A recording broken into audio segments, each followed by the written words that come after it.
Greetings, viewers, and welcome to Tales of Winternock, Chapter 9 of Book 4 of the Tale of Cybil Spear, our actual play D&D 5e main campaign.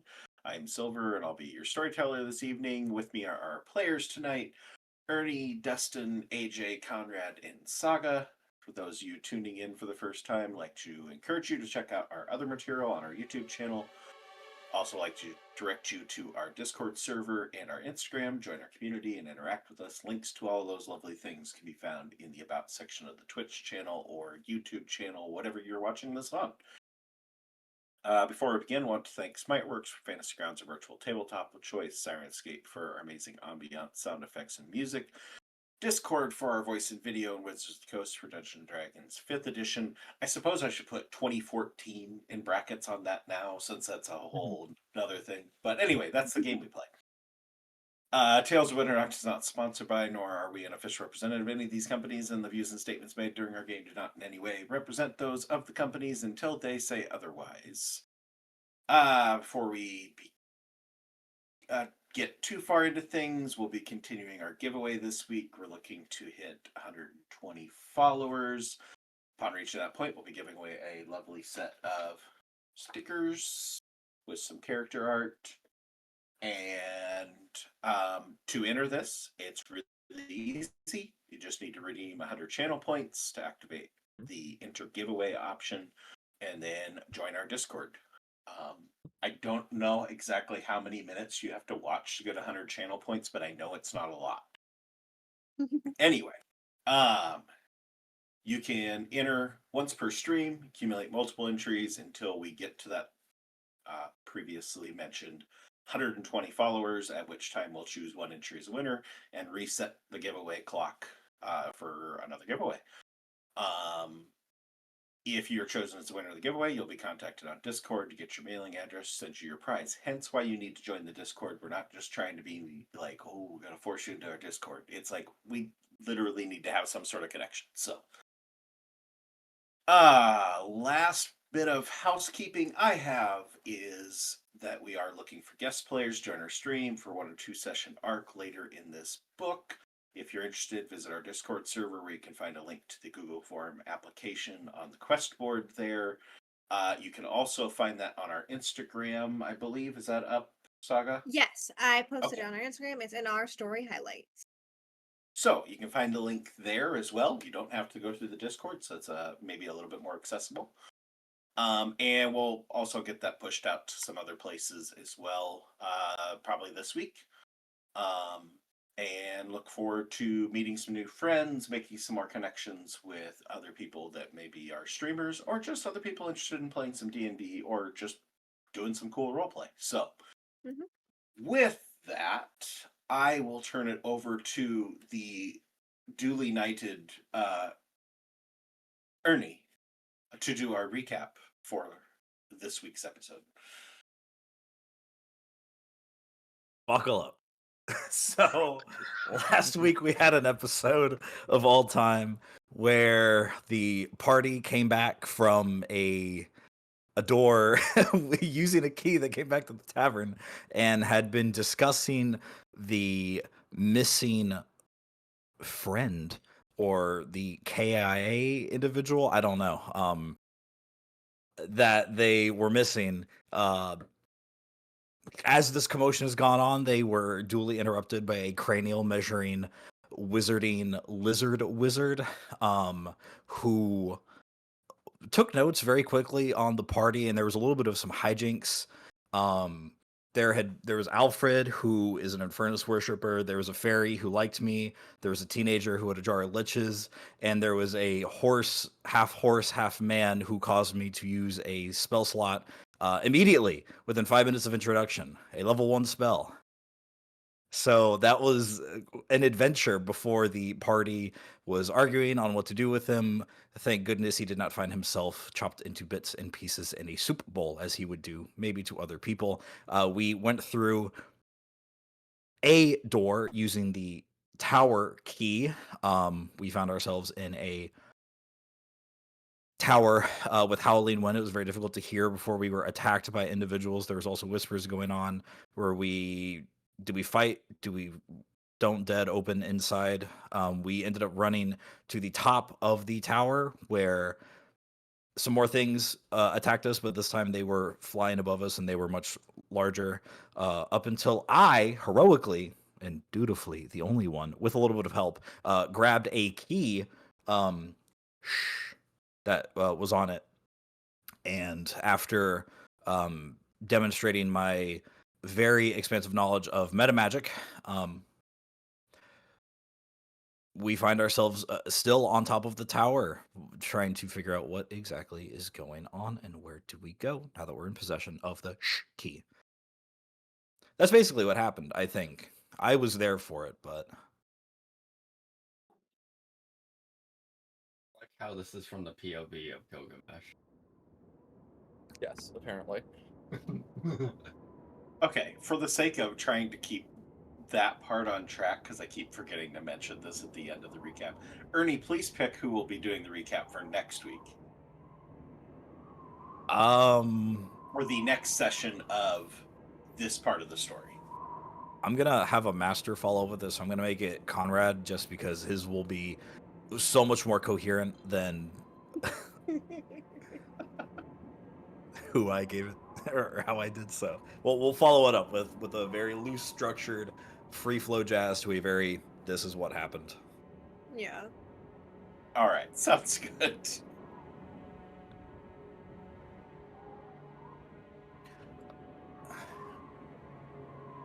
All right, as Ernie said, we will pick back up on top of the tower. The, thing behind the tower key. Who would have thought a tower behind a tower key? You guys all thought it was a rook, so we're putting that to bed at least. I suppose we were in the midst of fighting some things. This seems a little bit too peaceful music, so we'll go back into some action. Oh. Oh. As we pick back up with two of these winged, clawed, rat-tailed horrors still fighting about atop this tower, in amongst Alfred and Gilgamesh and Atlan. Caragwin taking a little bit of a recessed point of semi-safety, a little way down the steps, and Tamerlane taking up a position where he can actually get some range to do what he does, since I have spoiled that for him quite a few times with people getting up in his face. So we'll see how long that can last. As long as there's other bodies to attack, I think he should be okay. Yeah. But where we dropped off, I believe, Gilgamesh, you were up in the initiative order as the second person with your 17. I sure was. And you've planned this all week. You know exactly what you're going to do. Yeah, I knew I was next in initiative, surely. So I'm here. I've been really burning through these spells a lot. I have Bardic. Do I still have a Bardic Inspiration? I don't think I used that last session, did I? No, you have the D10. Okay. Yeah, somebody used a Bardic, but I don't think it was you. I think that was somebody else, wasn't it? Atlan had to use one of his. Okay.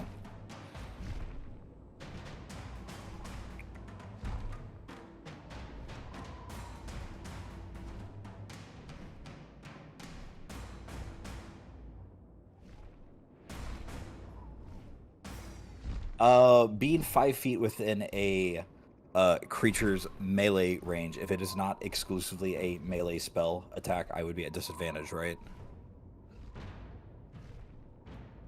If you attempted to use a ranged spell attack while in melee, yes, it would be at disadvantage. Yes. All right, I'm gonna take one step backwards. I'm gonna provoke a attack of opportunity just for this. No? Still slowed. Then I'm just gonna move Ooh, back. yeah. I'm just gonna Yes. move back. We'll remind everybody that these two creatures are both slowed. All the lovely AC -2, save -2 to dexterity, no reactions. are both in effect on both of these lovely winged rat, bat, wolf creatures. That's the official sign name, by the way. I'm going to look at the less damaged winged horror that is kind of like crunching Alfred in that corner, and I want to point my finger, and the other 6 hands around me will kind of like point as well, and I want to cast Banishment on the one closest to Dustin. All right. Spicy. What does that? What does that do when we're in the dream realm? I wonder. That is a very Sorry, 6 bells. Like a giant like creature. Like, That's because we know that we out of character know when banishment was last used, where that individual went. Yeah. So if someone's in here, then oh jeez. So he's got to make a. That is a fail. Excellent. That is a good question too. Is Gilgamesh has this understanding of banishment? Would he try to banish somebody out of the tavern or himself? Big questions. So while these like the 6 distinguished different looking hands around me kind of like very quickly go towards the winged creature and just like drag it down, but it's not like a physical down direction, but it is like it kind of like evaporates or just like dematerializes as the hands kind of drag it from you. It's kind of like when your screen changes like pictures, it's that like halfway in between. So I'm just gonna keep that finger pointed and just go, are we going down? Are we staying up here? I don't know if we should be fighting these things anymore.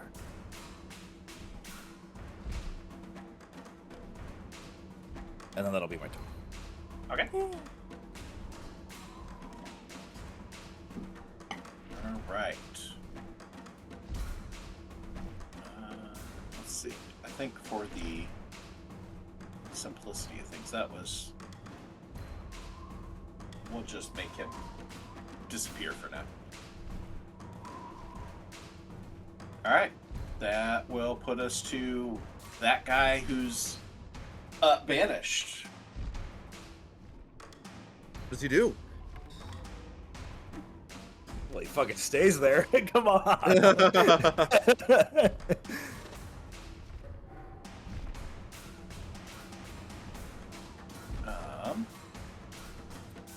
Should be there for hopefully 6. 10, Yeah, minute, 10 rounds. Yeah. What's my save for slowed? Do that I at the end of its turn. believe it is a wisdom save. Okay, that sounds right. With its mighty +1, it's got this. DC 17. It does not have this. That is a And 12 for a fail. Yeah, that's a charisma save too, I think. Yours was, yeah. It is not a charismatic creature. This Despite looks very ugly to Really? me. I rat would've- tail. Yes, that. They look. I think the So rat tail good. one should get more charisma points for having a rat tail and a rat tail. I think We're that's calling my having a rat charisma. tail being a charismatic feature. I was In about certain to parts of the say. country. Within his society, we don't know. I don't want to judge. Oh, mom is. Come on. All right, this guy, Alfred is the in close, so make that one attack. No.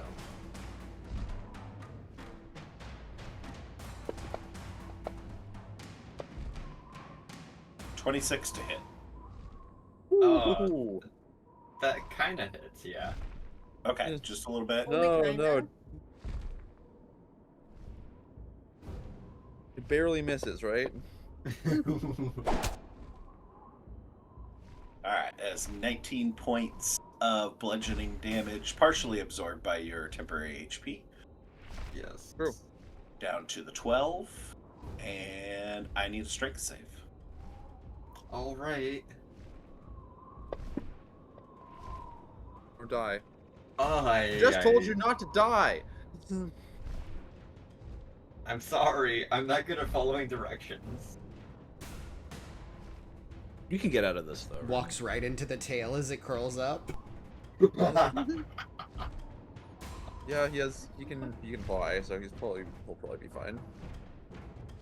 All right, as you get clocked over onto the side of the parapet, just enough that you are still on, not falling off.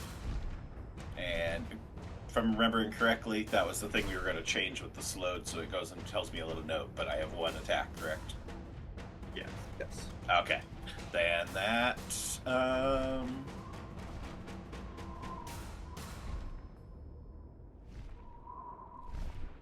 Okay, it's going to move in on Gilgamesh and Atlan then. Ah, no! Alright, Atlan, you're up. Yeah, Atlan's gonna go ahead and frown. He has his like arms just like elbow deep inside of his bag of holding. I'm gonna go, well, that's not very kind. I was kind of hoping to go ahead and get you from afar. Just gonna scoot back 5 feet. Onto there. This door thing is crazy. Okay. Just gonna scoot back a little bit and go, perfect, and go ahead and pull out his hand crossbow. And then as he goes ahead and locks the crossbow bolt into it, all of these kind of almost spectral ribbons, starting at the base of the arrowhead, start to form, because he's going to cast a spell called Jinx Shots. Okay. So he has to roll to see if he hits first. Oh. 13 hit. With a -2 AC, Rat maybe? tail, that does not hit. Okay. Then yeah, he's just gonna frown.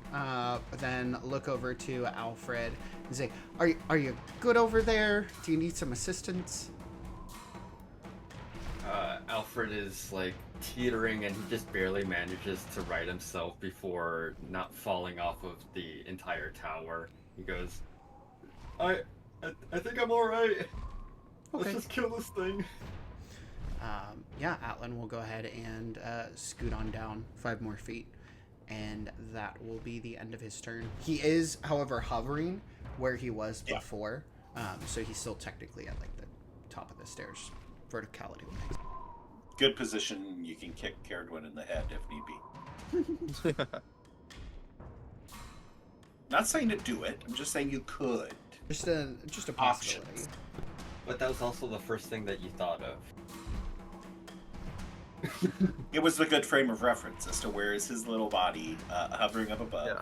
Right. Camerlin, it's your turn.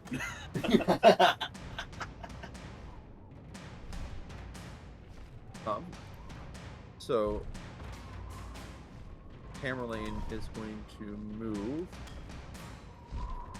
over here, and he's still focusing this swirling vortex from the cloud around him in this cone storm energy, and he's going to need his action to maintain this and refocus it, to turn it at this remaining gargoyle thing.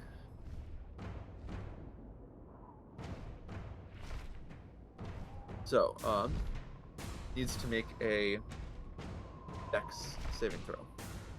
Okay. Not something he's incredibly good at. Ooh, rolled off the 20 to a lovely 7. Nice. Oh. Feel my damage.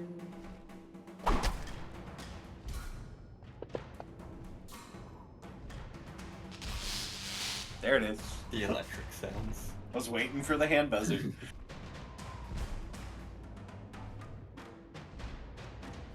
I really don't like doing this.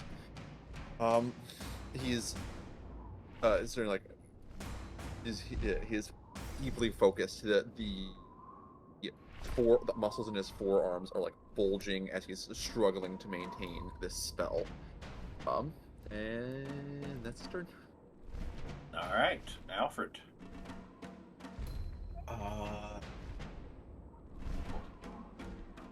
The this thing to Alfred does look like it's pretty damaged, correct? Oh yes, very Yeah. much so. Like it's heavily okay. You can judge off the blood on the screen. That's usually that's safely you can see that much.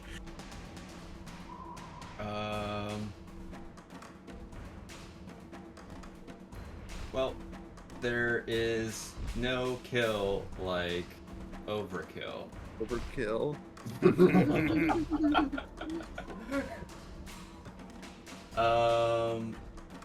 What spells? I do have one. He's going to put a 3rd level Scorching Ray into this and just kill this thing and be done with it. You say that now. You're jinxing yourself. One additional ray for each additional for a second. It's 3, so I get 4. Okay.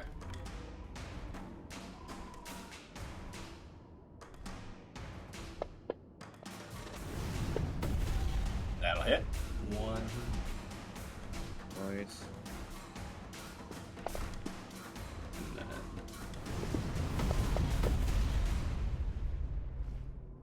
2 hit. Damn.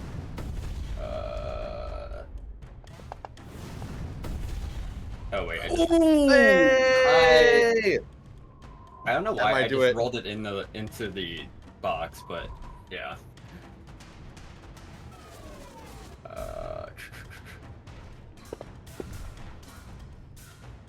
3 hit, and then one last Okay, one for good so- measure. So this one would be a crit. Be a Yeah. crit, yeah. That last one was a There's crit. an extra- You got your first 2 damage have been rolled. You need to roll a crit damage. So click the Oh, critical yeah. button. It's an extra 2d6, right? Just click the critical button. Wait, sorry. You should have Down at the bottom. buttons down below the advantage, disadvantage, +2, all those things. There should be a critical one. Yeah. Just click that and then drag your damage dice. I don't know why I clicked it. Yeah, I don't know how you ended up with 1d6 on it. Click it and then drag your damage dice back into the box. There they go. There we There we go. go. It didn't like me. It's just picky. I think I had one more ray. You just need to do the The attack. attack Oh. roll for it. No kill like Nice. overkill. No go. Shoot the body. Yep. And that hits. An extra 8.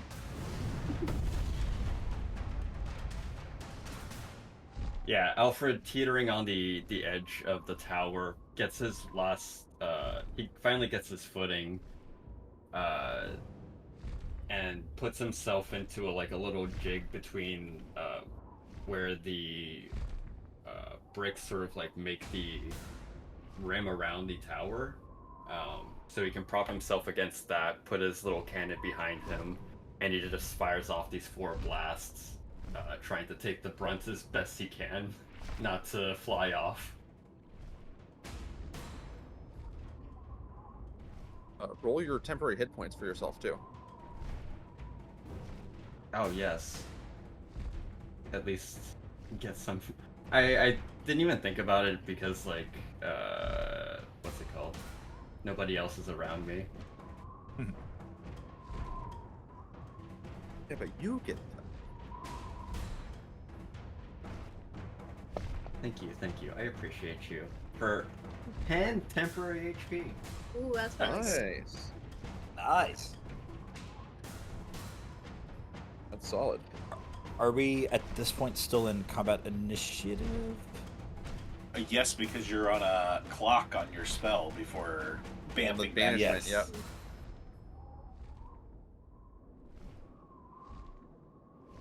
Which, yeah, you're still in initiative order.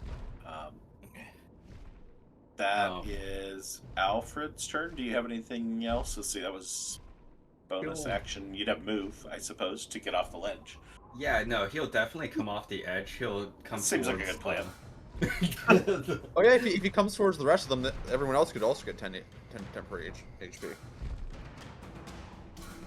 I didn't say it that way. I don't know if you would hold me to That's that. fair. Silver. Okay. Because I know we are at least somewhat particular about keeping things in line. Ideally, yes. Okay. That should put us top.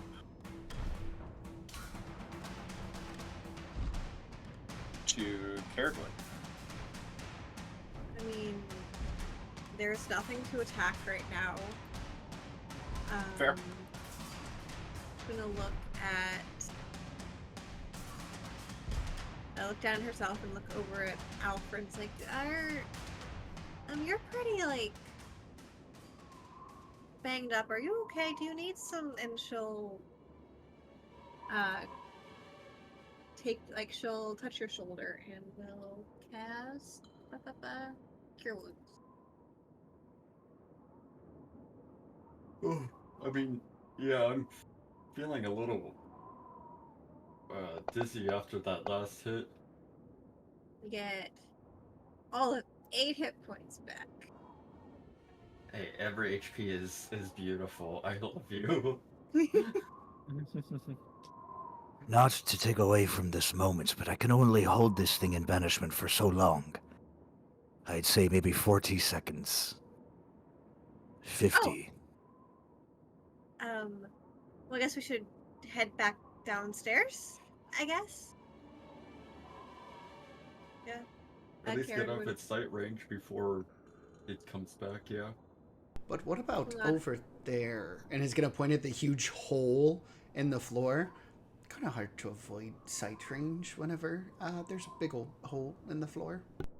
Well, maybe if it doesn't see us at first, it will forget that we're there. Like, a lot of animals do that. Oh, object permanence, right. All about that. Alright, let's get going. Yeah. You said a minute? Alfred, Or I've 40 seconds? got a bit bigger question. How do we get out of here? Usually, after finding a key, a door would appear, and, well, finding a key and then killing off whatever is trying to kill us. But, yeah, there's no door? I'm That's why I'm asking. I'm holding the area of space, like in front of me, the area of space where the thing was banished from. I have this key, a fine trinket with a shushing mouth. But I see no door, unless we go into the hole it was grabbed from. And Karen will pull out the one that she got. And I have this one as well. I wonder if the last one that you're holding in banishment is one that we also need to kill? There is a way to find out. Alfred and Caradwin, I need dex saves. Okay. Word.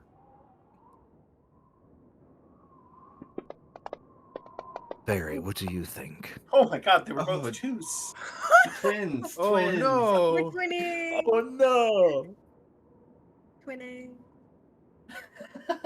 That's so wild. Yeah. As you're having this conversation, the seconds ticking by, Atlan floating up above. As the staircase you're on starts to get a little bit unsteady, and the blocks around you start to cave in. Both of you, having failed those saves quite drastically with twos, both take some bludgeoning damage.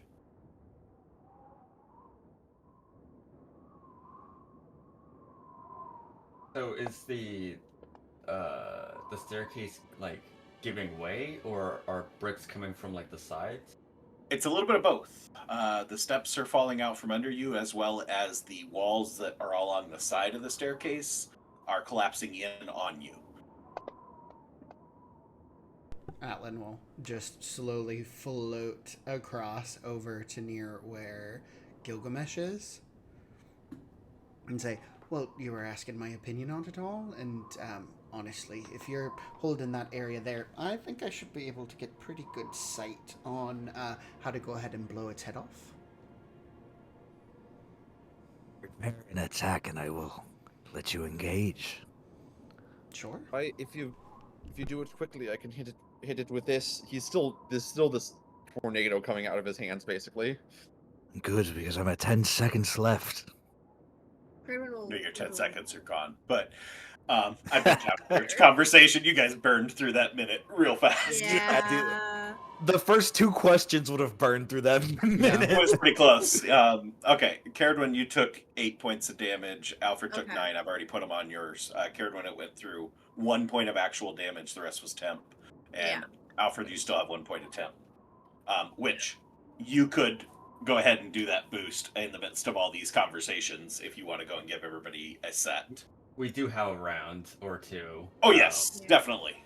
Would you mind if I did like maybe 2 or 3, and then if I found one that was at a decent I'll let you number? do 2. 2? Okay. You know what I'm asking for. Yes, because they don't stack, but you could get a higher number. Yeah. I'll roll. I'll roll. Yeah. Yay! Yay. Hey, like you said, Every every point little bit matters. helps. I will. All right, take if everybody 8 wants to over go 7. to 8 Yeah. temporary HP. Can we complete actions during this time? Tell me what I'm you about to want let it to go, do. What or you're it's doing already. during the conversation. Just bandaging himself up. Just cast cure wounds Sure. on himself. I'll let you do that. Okay. And We've had then enough. we'll do a. I'll do a. What do I want to do? Because Tamerlane needs some feedback as well.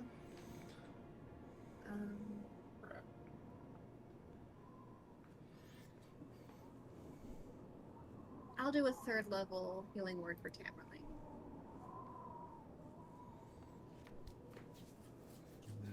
I appreciate it. Happy to help. And then Sorry. Tamerlane, you also get the temporary HP. You're Oh my within my gosh. range. Nice. Terrible. Everybody's within the range.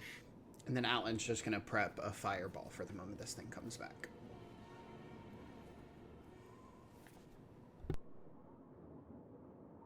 Okay. We can all be holding attacks. And to get the jump on this thing as soon as it shows up. Yeah. Ooh, yeah, no, I'll hold Phantasmal Assault. Alfred will hold another Scorching Ray, as it's his best single target without... They already have their action. Yeah.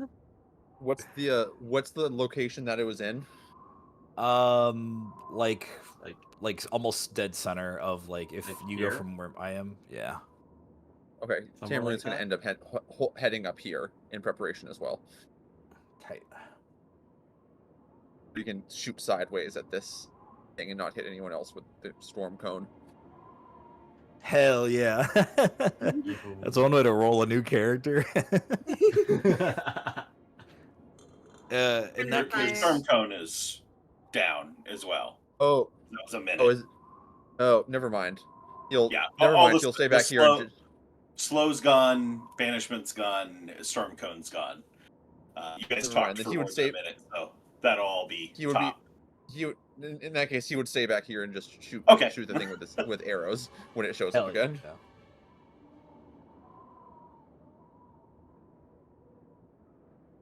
All right. Everybody got what they're doing?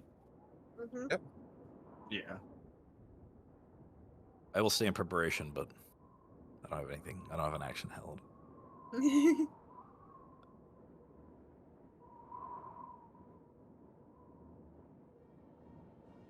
Okay.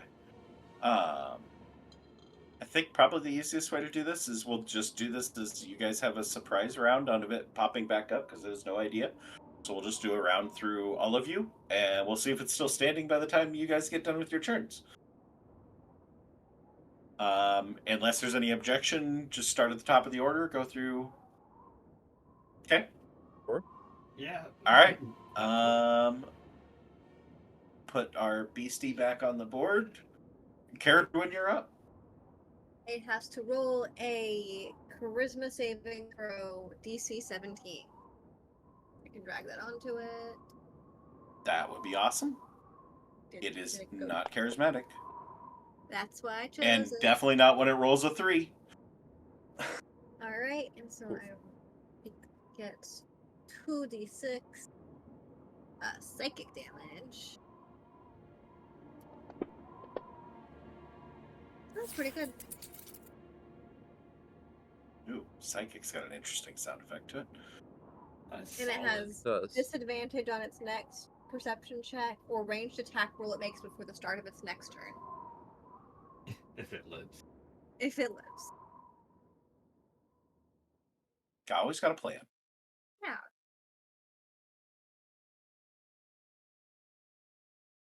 Alright, oh, and let me... Next one.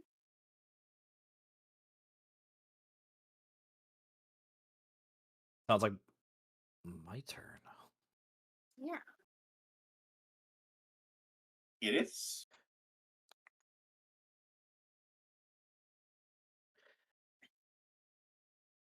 I have so many things overlap. Oh, it's still casted. Okay. Oh, cool. Oh, Okay, well, that didn't go quite as planned, but you sprayed some poison. I open up my toothy maw, and as I'm about to like hurl out like a poison spray from like the inside, like, you see my chest puff up. I st- I get caught up in the indigestion of the acid in my throat, and just kind of like hold my hand over my mouth. You weren't supposed to see that. I'm so sorry. How embarrassing. And then I'm just gonna kind of back away. Is it now canon that Gilgamesh also ate frozen pizza tonight? Yeah, that food drive frozen pizza That's eating the be and that'll be Anything else my. from Gilgamesh? I've embarrassed myself enough on those turns. Okay. All right, Atlan. Yeah, Atlan's getting everything ready. He'll go ahead and cast Fireball on this thing. Oh, fireball. No. We don't cast fireball around here. And as the sparks alight and just everything engulfs in flames, he looks down at the ass and just goes, "Yeah, so I'm hoping that that's not flammable, because otherwise it's still trailing off your maw." As Gilgamesh kind of walks by, and he's gonna cast it at 4th level. So all that. Jeez. Oh my god! It did have a lot more health than the last one. Damn.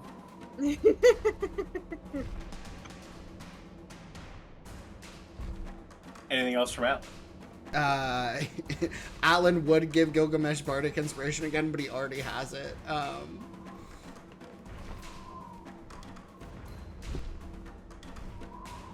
right, Tamerlane.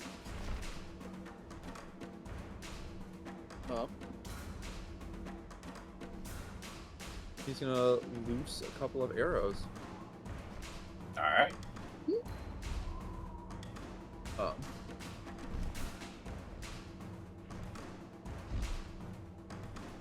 He pulls back one of them, pulls one of his special arrows out of his quiver that has kind of this more yellow, a bright yellow powder rubbed into the runes as he shoots.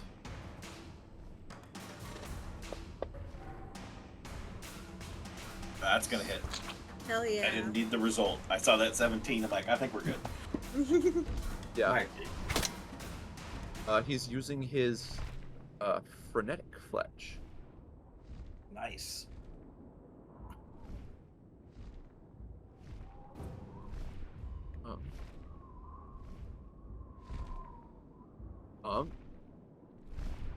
Dealing an additional 1d8 lightning damage.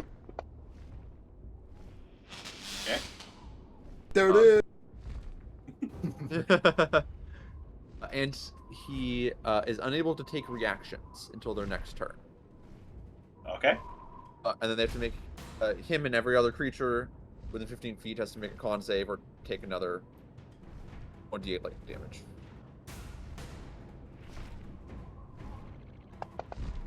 Oh, there it goes. Nice.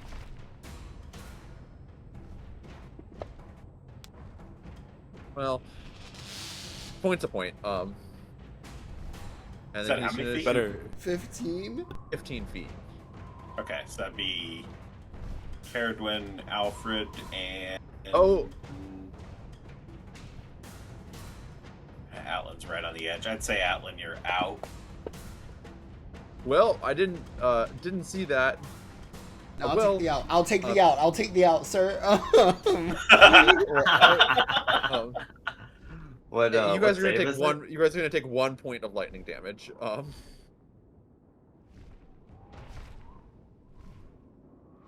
You're lucky We there's a have to chance. make a. There's a save though, right? There's a save, but even if they take half, are they just gonna take Yeah. 0? Yeah. They will. Would you like 1 or 0? Roll that That's fair. That's beautiful fair. save. It's Constitution, right? Constitution. Oh yeah. Yeah, I won't complain. I'll roll a save. I'll roll an 18. I'll take no damage. 18 is a save. Alright. 11 is, I lose unfortunately. one. I lose one temporary hit point. I think I'm good. I mean, if you wanna, somebody wants to give her inspiration to avoid that 1 damage. I mean, this may be the I'm- key. No, no, You know, I think we're good. think I'm gonna. I'm Wait. gonna take it. It's what's the save? What's the DC? Constitution. 17. Oh, never mind. We're out of range. Flash Yeah. of genius. Ground her. Alright, anything else from Yeah. Tamerlane? Well, I still have to do my second attack. Okay, You thought we were done? that'll hit. It's still gotta die. Wow, I keep rolling very low damage, unfortunately. He is looking very bloodied at this point. Alfred, can you finish him off? As he was in Scorching Ray. Yeah, I did say I was gonna Scorching Ray, and that's what I'll do, because no kill like overkill. It will just be a 2nd level Scorching Ray, though. So Okay. 3 bolts coming down. Oh, that was a journey. That'll hit. Was a journey.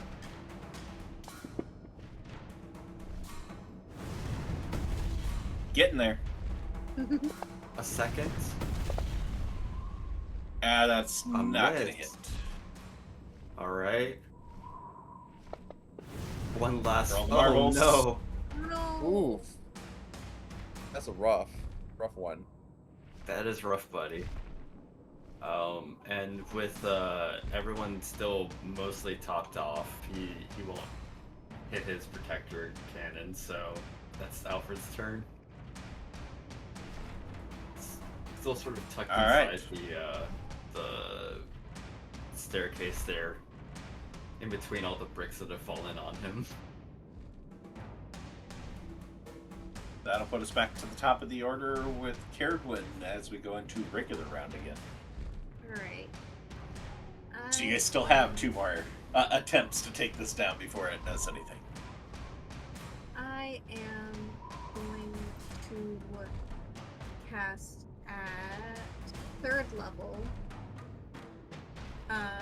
Moonbeam again. Okay. So 5-foot radius, so it'll be, if it's centered on it, it shouldn't hit anyone else, I believe. Correct. 5-foot radius. Alright, so it has to make a Constitution saving throw. Alright. You want to drag that? Or does Yes, it give it 1 for you? I dragged it. Whew, they're rolling low there. 2. And because I cast A lot of it, low rolls I- this combat. Gotta balance out that crit. That'll do it.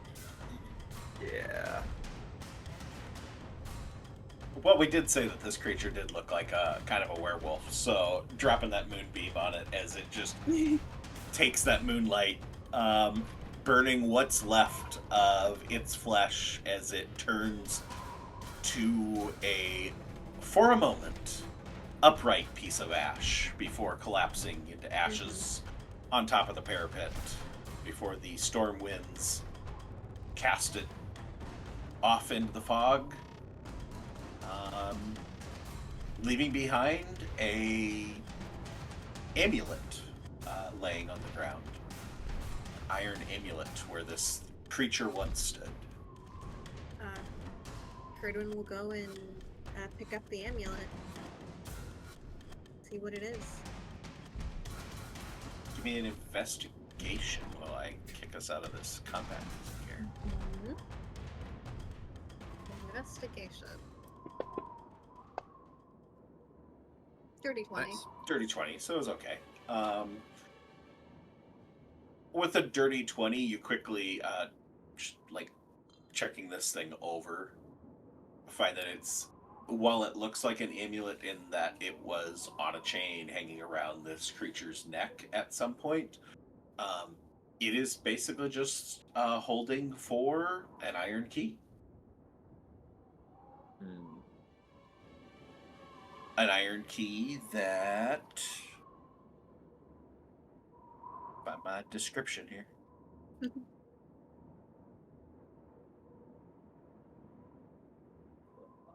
I knew I needed to leave that little thing up on my screen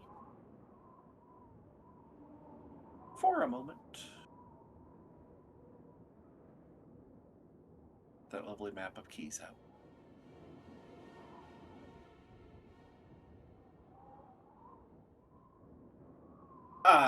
This little iron key looks very similar to the rest of them, with the exception of the bow, as is typical.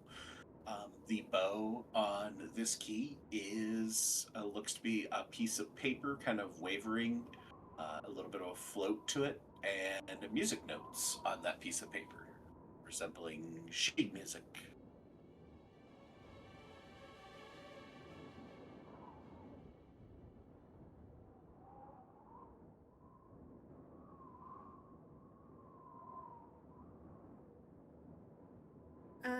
Hey, Atlan. Yes. This might be a good one for you to hold on to. And she'll show him the key. Okay, I guess I can go ahead and hold on to it. Sure. And I mean, music notes, you play music, it's like a little tongue-in-cheek, I suppose. But Insightful stereotyping.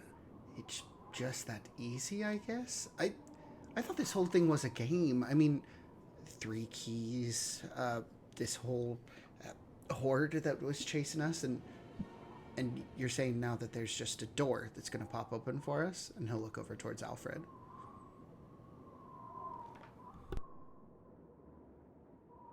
Yeah, I sound insane, I know. I don't think I've never sounded insane in front of this group. But many times we just would go through a door, find a key, or sometime multiple like this, and then after finishing whatever we had to do, a door would appear. Sometimes we wouldn't even notice it until it was already there. Where's the door?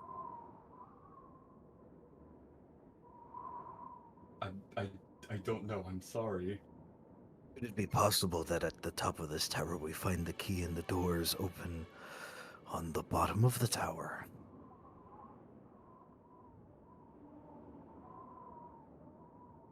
Well, there's only one way to find out. There's nothing here anymore. There's Everybody give me perception. can't go up checks. anymore. Is there nothing Yes. around here? Yeah. Yes, perception check. I will happily take it. I would love to. It's Damn. a sight-based perception check. No. No. Auditory.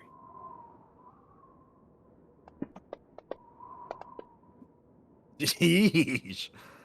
The ones who get it, the ones who don't.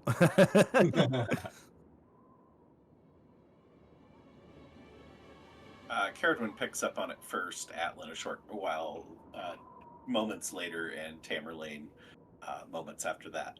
The other two do not hear this, but Atlan, when you hear it, it's reminiscent of you heard the flapping of wings before. You hear the flapping of wings again. However, slightly different. The sound is just off a little bit compared to what you heard before.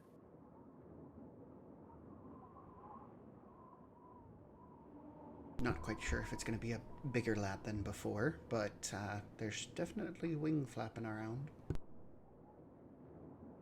Then I say we get below decks.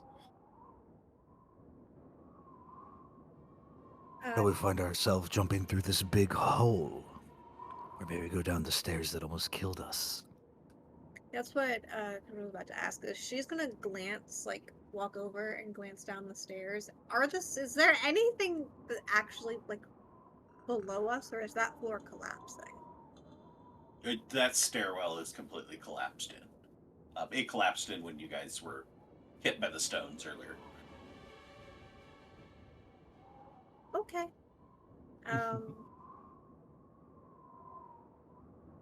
Don't know if there's much of a place for us to go right now. Oh, we can go down there. Easy. Yeah, Looks like if I take the a step hole. and look down at through the hole, is the floor still below us still there? If we go down the hole. There's a lot of debris down there that wasn't there before, but there's a floor there. I will remind that the stairwell to the next floor down below also collapsed in when this hole collapsed on top. So you'd be jumping down into a fairly precarious set of stones that's sitting on top of a collapsed stairwell. How sturdy that would be and what condition everybody would be in after dropping onto that. How There's some risk there. What's the drop height? Dropping from this floor down to the next floor would be 15 to 20 feet.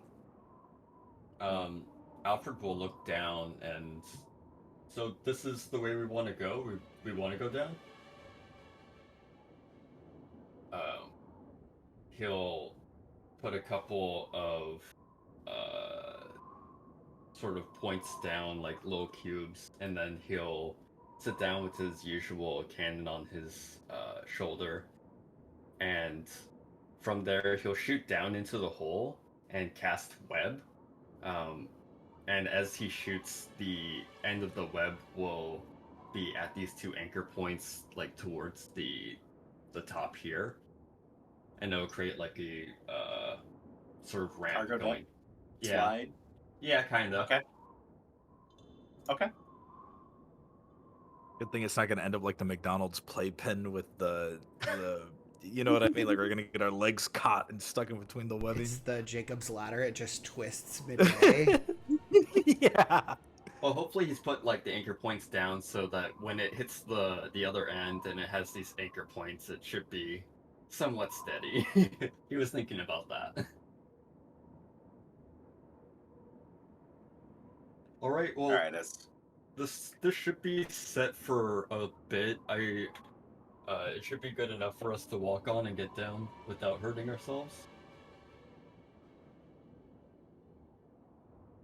I am going to walk up towards the edge and reach into my cloak, or like keeping under my very sweaty. I'm cold-blooded. Under my not sweaty armpit, I'm gonna pull out my magic book and throw it on the ground on the bottom floor. There, I want to. Yeah, like in the hole. I just want to throw my spell book in the hole. I want to use my manifest mind to have this like little spectral like orb. My book turns into a spirit orb basically, that I can, I believe, not only cast spells through but see through as well. Yep. That way it gives us some sort of like camera down.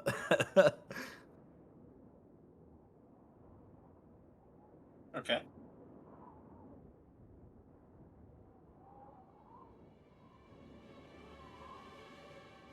And then my eyes are going to like gloss over or get like real foggy, like real thick cataracts, except it's like my entire eyeballs, and try to see through my spell book.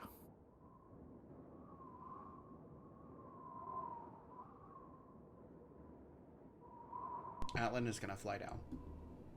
Yeah, Alfred's just gonna start walking down. He doesn't know what Gilgamesh is doing. He just sees him throw his book down.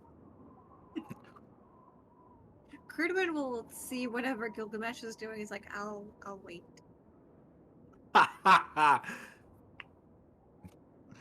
You're holding us up, man. Come on.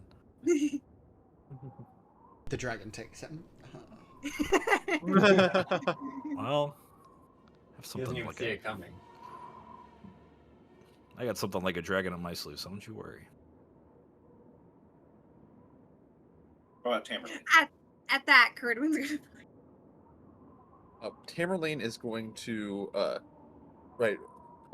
adjust his goggles and have his bow ready, and be looking and seeing if anything is approaching from these wing beats. And if it looks too scary, he's gonna jump in the hole.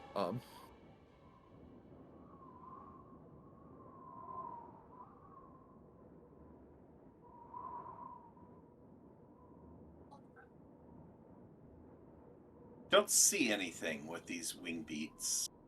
Just the fog and the cloud cover moving across. Looking down in the hole, nothing really to see on the middle floor. A lot of debris. This tower is definitely not going to last terribly long if it keeps on losing pieces.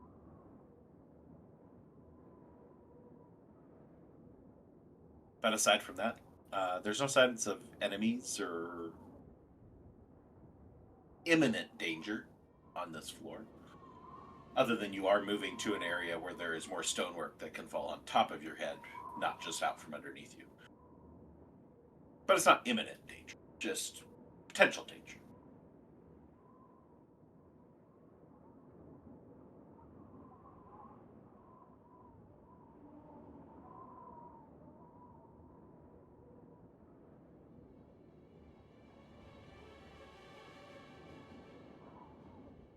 Alfred, With my what are we supposed to do? Where's the door? Alfred is downstairs. So is Atlan. Well, what are we waiting for? Tamerlane will commit and jump into the webs.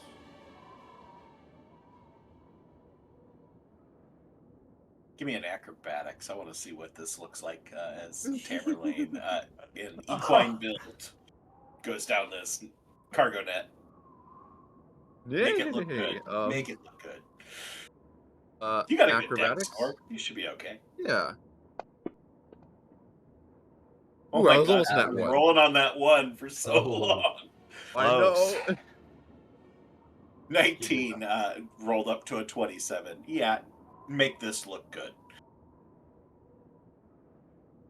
He makes it look possible to go down a cargo net with a horse body. It was only a 19 that would allow him to do that. I'm envisioning a kind of a hop down, Least, hit the sorry. butt end, and kind of bounce back up onto your feet down on the ground. With a little bit of a skitter up against the wall of the tower.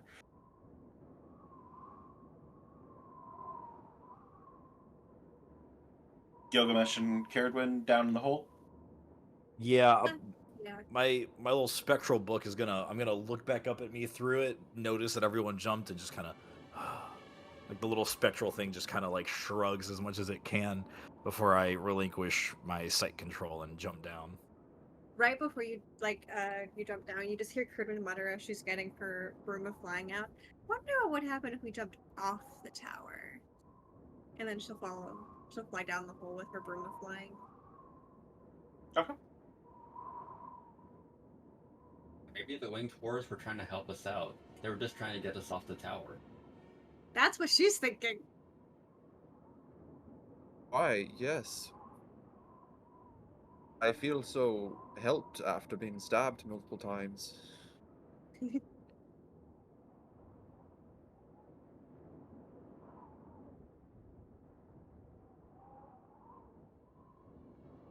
Anybody wish to do anything on the next floor down? Where are our characters? Now that we got eyes on it. Yeah. Can I do I- another little search Sure. around? Roll I away. will accompany him.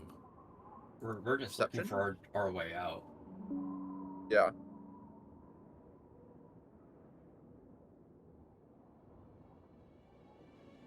Deckard will also look around. Oh, Alfred sees nothing. Ooh. Nice.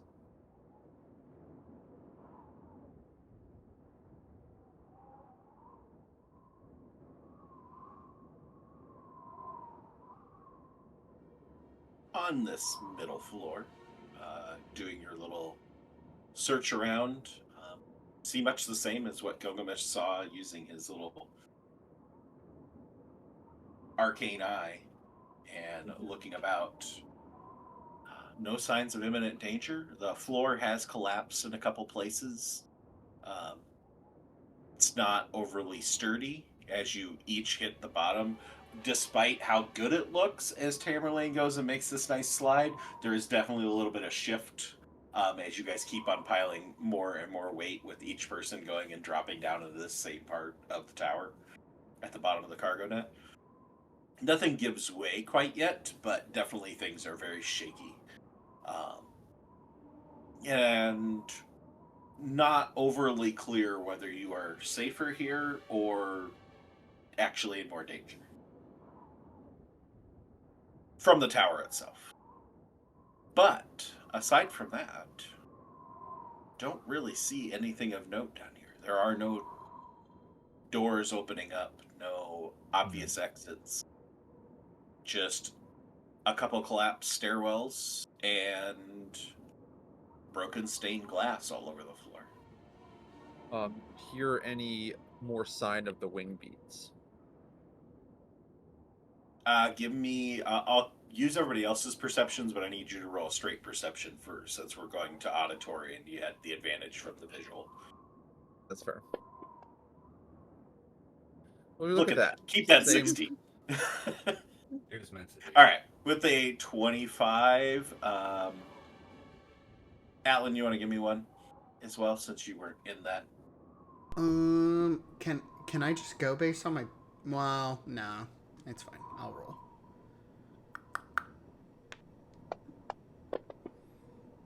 That's Like, hey, if I literally would my if I passive. take my passive. if I could take No, my but it's passive, literally my passive. That's ironic. If I could take my passive, I got a 24 passive. Okay. Everybody but Gilgamesh and Alfred, which I believe are the three people that heard it before, too. Mhm. That, you still hear the wing beats. They don't seem to be getting closer. But just every so often, you hear this large beat of wings. Large as in probably large wings. I will say that's Tamerlane and Caradwin actually picking up that it is definitely a larger creature. Atlin, I'll give that to you because that was your guess before. So, leaning into your own intuition to say, well, I already thought it was that, so I'm just going to keep on thinking it was that. And You just don't have confirmation. and this was so if we look down the stairs, this is the floor where the like downstairs we couldn't was like already crumbling when we got here. No, this is the middle floor. Yeah, this is Oh, the one okay. where the hole up above that you just jumped down collapsed and that crushed Okay. the stairwell, which also trapped all of your lovely clawed friends that are down on the next level. Okay. Caradwin is going to go over to the broken window and is like, Okay. So if I just like flew outside, what do you think would happen? I think you die, lass. Well, she holds up her broom. It's like I could just like try to go down the tower a little bit from the outside. I could come with you. Wait. I have my boots. Before we all start to going outside, if you're caught breaking through, then there's a good chance that whatever it is out there is going to go ahead and come after us inside of here too. Or you would make a quite tasty skewer for whatever's out there. I don't want to think about that. I don't Well, like you need to how keep you it realistic. I don't like how you said that. I don't like how I said it either, but it is the truth. I'll look at my little spectral thing and it'll kind of nod in accordance to what I'm saying. I mean, it's probably the door is on one of the other floors. We just got to figure out which one it is. Or Alfred's not telling us the whole truth. You're 0 for 3. I only knew you for 0 for 1. This is bad. Well, no, I'm because it telling you- worked the last two. It worked at the last door. we went I'm through. talking about the keys. If a door is supposed to appear after a key, we've gotten 3, and nothing's changed. Things are supposed to change. I don't know why. I'm sorry. I don't write the rules of this place. I don't know what the triggers are. Same too. I thought I knew some things. I've been here before, but Maybe the rules changed. Maybe you're why the rules changed. Maybe you never left. But also, less of a reason for us to be around you. If you're the one that everything changed around, then you probably have a closer eye on you than the rest of us.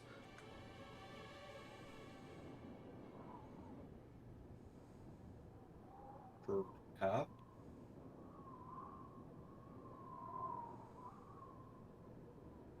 Are you suggesting we split up? Where to, exactly? I mean, I'm probably, I'm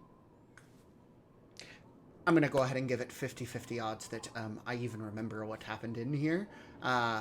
So, I'm probably not gonna remember the conversation, which honestly bodes a little bit better for you and the suspicions that you have upon you, because if I don't remember from when we came in here and all of the stuff up until now, then you don't have any red in your ledger, I suppose. Until the next time I inevitably think about it, and then at that point, hopefully it's a little bit more of a 70-30 chance. I'm not that great with numbers. Well, I'm hoping for a 70-30 if that's better. If I'm following correctly. I promise I'm being as forthcoming as I can be. I'm sorry if it's not coming to fruition. But I promise I'm trying my best. I don't know what's going As wrong forthcoming here. as you can be, is there something you're not allowed to tell us? Well, I mean, I don't know if I have forgotten something. Aye, that would be convenient, wouldn't it? Let's not get wrapped up in finger pointing. We are only in one hole, in one tower. We could climb back up and go down the crumbling stairs. Well, in a tower, the only place where there's actually going to be a door is at the base of it. But I don't think that many of you are keen on hopping out a tower that we don't know the height of. I cannot fly, so it would mean certain death for me.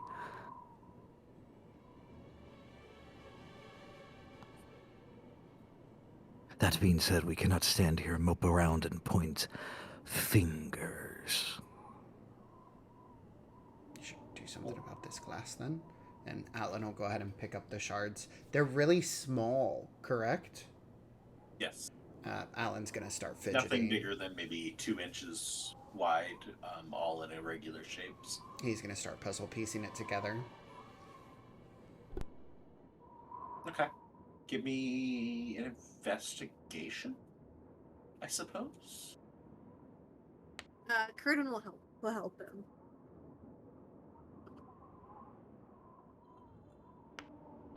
With Do you think advantage.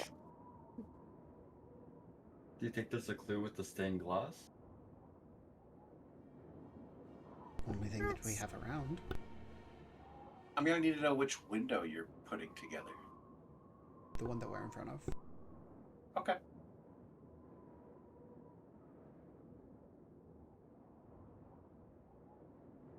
How much time are you willing to dedicate to your puzzle work?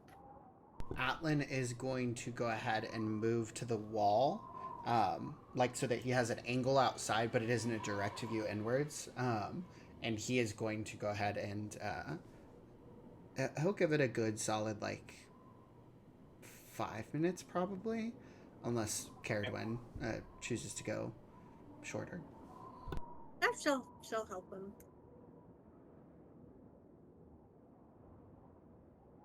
Okay, 5 minutes dedicated to it.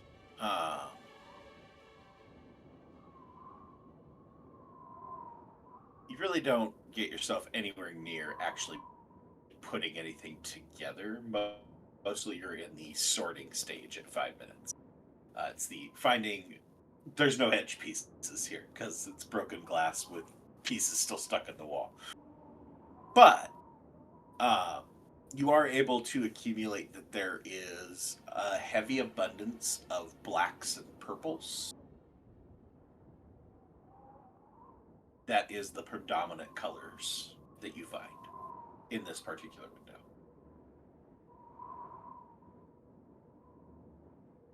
Even if Atlan doesn't, if Curdwin's starting to see a pattern in the pieces, she'll keep going, trying to put them together. And at this point, Alfred will start to sit down and go, well, I mean, you're right. There's no other options or avenues of attack right now. And if we don't want to go outside, this is probably at least some clue.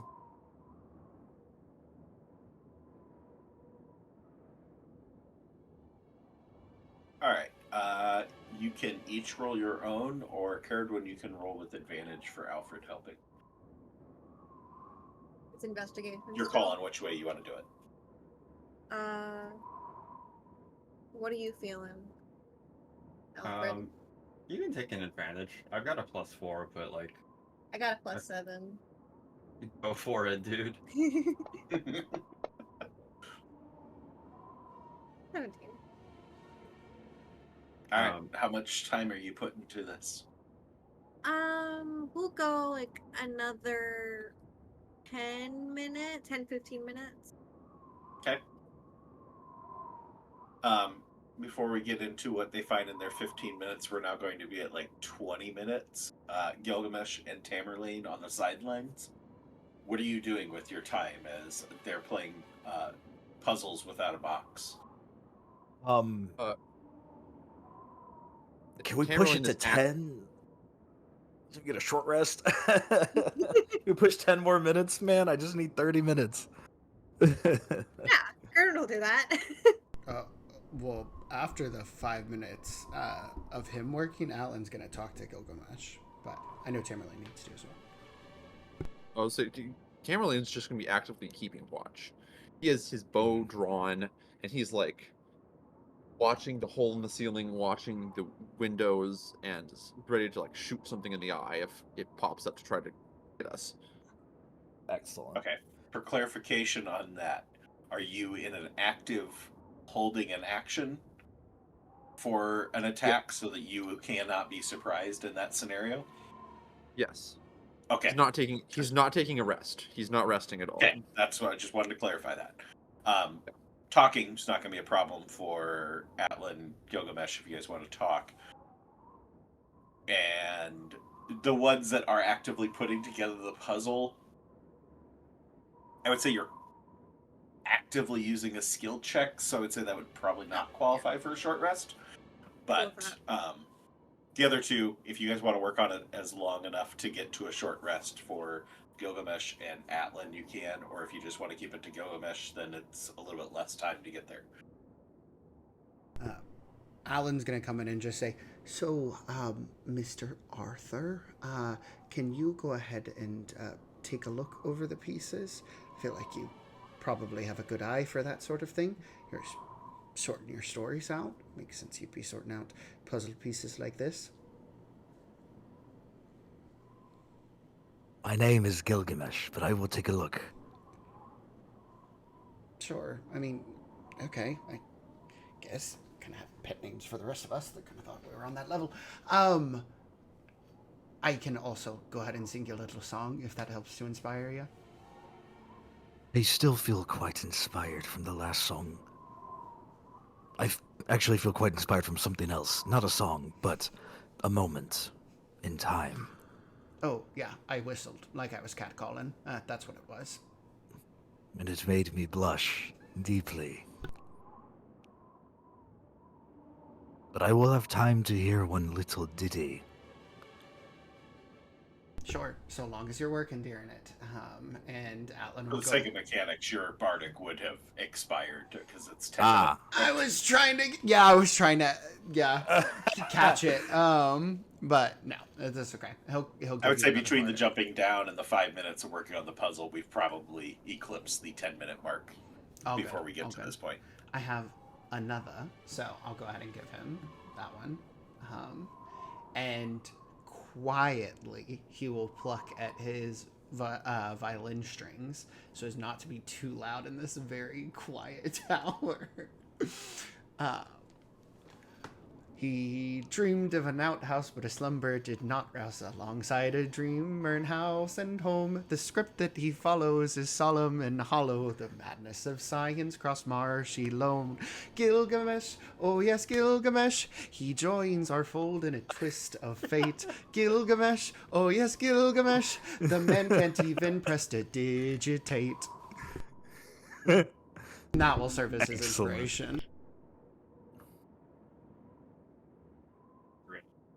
Or I will will a diss track and say, so he'll do better. Well, we'll see if he responds to positive or negative reinforcement better. We'll see. Every child is different. I want to, after feeling so inspired to get off my ass and they caught me trying to sleep in the back of the car. I'm gonna go up to what they're doing and observe with my 20 intelligence. Can I try to make sense as to what these people are doing? Can I try to see the greater picture as to what's going on? Now, my spectral thing would be following me which emits a dim light in, I want to say like 5 feet, 10-foot radius. There's a dim light 10-foot radius, so it kind of helps illuminate this area that's already dark. I'll let you throw an investigation roll down. Investigation. Get us to 3 rolls, basically. Was I granted inspo, or was that another bardic? I would say that was another bardic. Okay. But if he could assist as well, I don't know outside of just words of affirmation what's actually going to help, though. So I'll just drag the effect onto Gilgamesh. There you go. Now you should have the D10.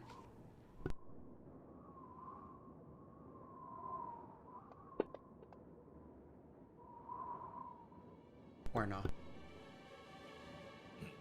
Do I add the D10 on there? I mean, I only have it for 10 minutes, so I might as well. Please, beautiful mind this. 27. Ooh. Ooh. What, Ernie deciphers something in the tavern? That never happens.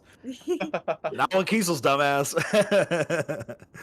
He's the only guy that knows Proto-Celestial, so... Yeah, look at that good did me. Okay. with a 27 going into the mix with the 17 that Caradwin and Alfred had produced. It is slow going. This is about the worst puzzle you could ever try and put together. Between a little bit of cutting of fingers as you're dealing with a bunch of broken glass, trying to pick up bits and put them together, find where they match up. We're not talking something that is made perfectly in an image. This isn't a photorealistic image in any way, shape, or form. It is trying to put shades together where you think they should be. But over the course of an hour, or the half hour, what were we at, 40 minutes? I think is what we had shot for.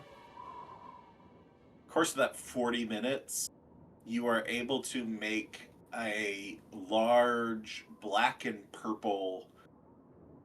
It's a little messy, but best efforts kind of put together the figure of some sort of very large being. Maybe looks a little bit like maybe wings, that the upper portion of the torso seems to expand out with slightly different shades. And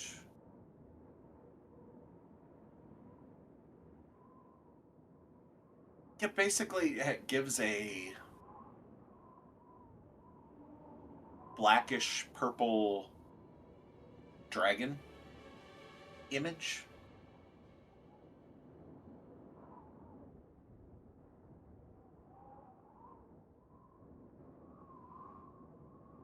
Probably the most noticeable thing that Alfred brings to the table on this.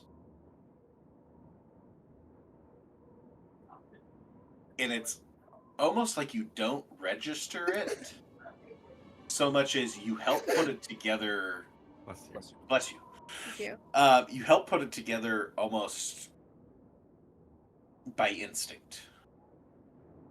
That you place these more lighter purple, amethyst almost color eyes in this figure. Really don't know why. You just do.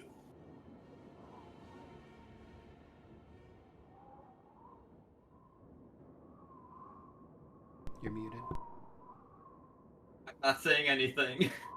That was just super. Is Wise there? words. Is it just the image, or like underneath it, is it like that medieval, like the banner with like the name on it, or like that, or is it just like a picture?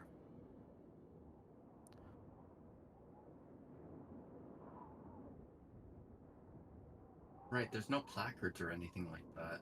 Just give me an Alphonse Mucha. This guy's. I don't even know what to ask for. Like, I don't know if it's like a history check or if it's like a.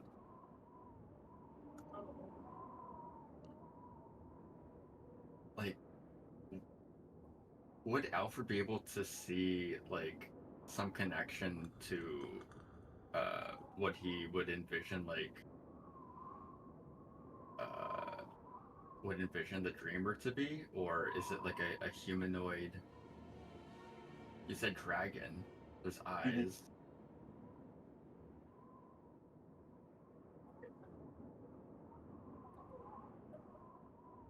All right, Gilgamesh, on your question, that's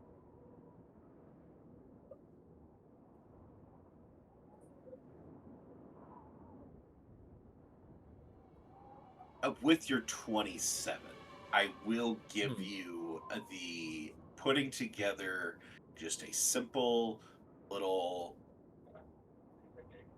black lettering across some sort of a lighter colored, almost tannish yellow background that you guys are able to put together. Since you're working with pieces anywhere from, half an inch to 2 inches in diameter, you're able to put together some pieces that actually have letters to them, and not able to perfectly form them together, but best conclusion with your big brains of these high intelligence folks within your group. Yes, because I Alfred's think you got the words put together for King of Dreams.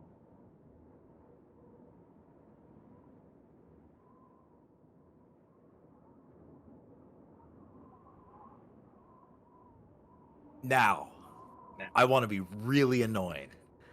Can I roll a history check to see if I would be able to know, or would I have come across in my very traveled long journey to the outhouse? Would I be able to pull this from somewhere? You can roll. You can always Can roll. can I also roll from Sure. my knowledge of being a dreams druid? I also want to use my inspo to see if I can use advantage on this. I think with the Sure. King of Dreams, Alfred will start to piece things together. Hopefully. Fuck, that 21's way too low. I need to roll like a 30.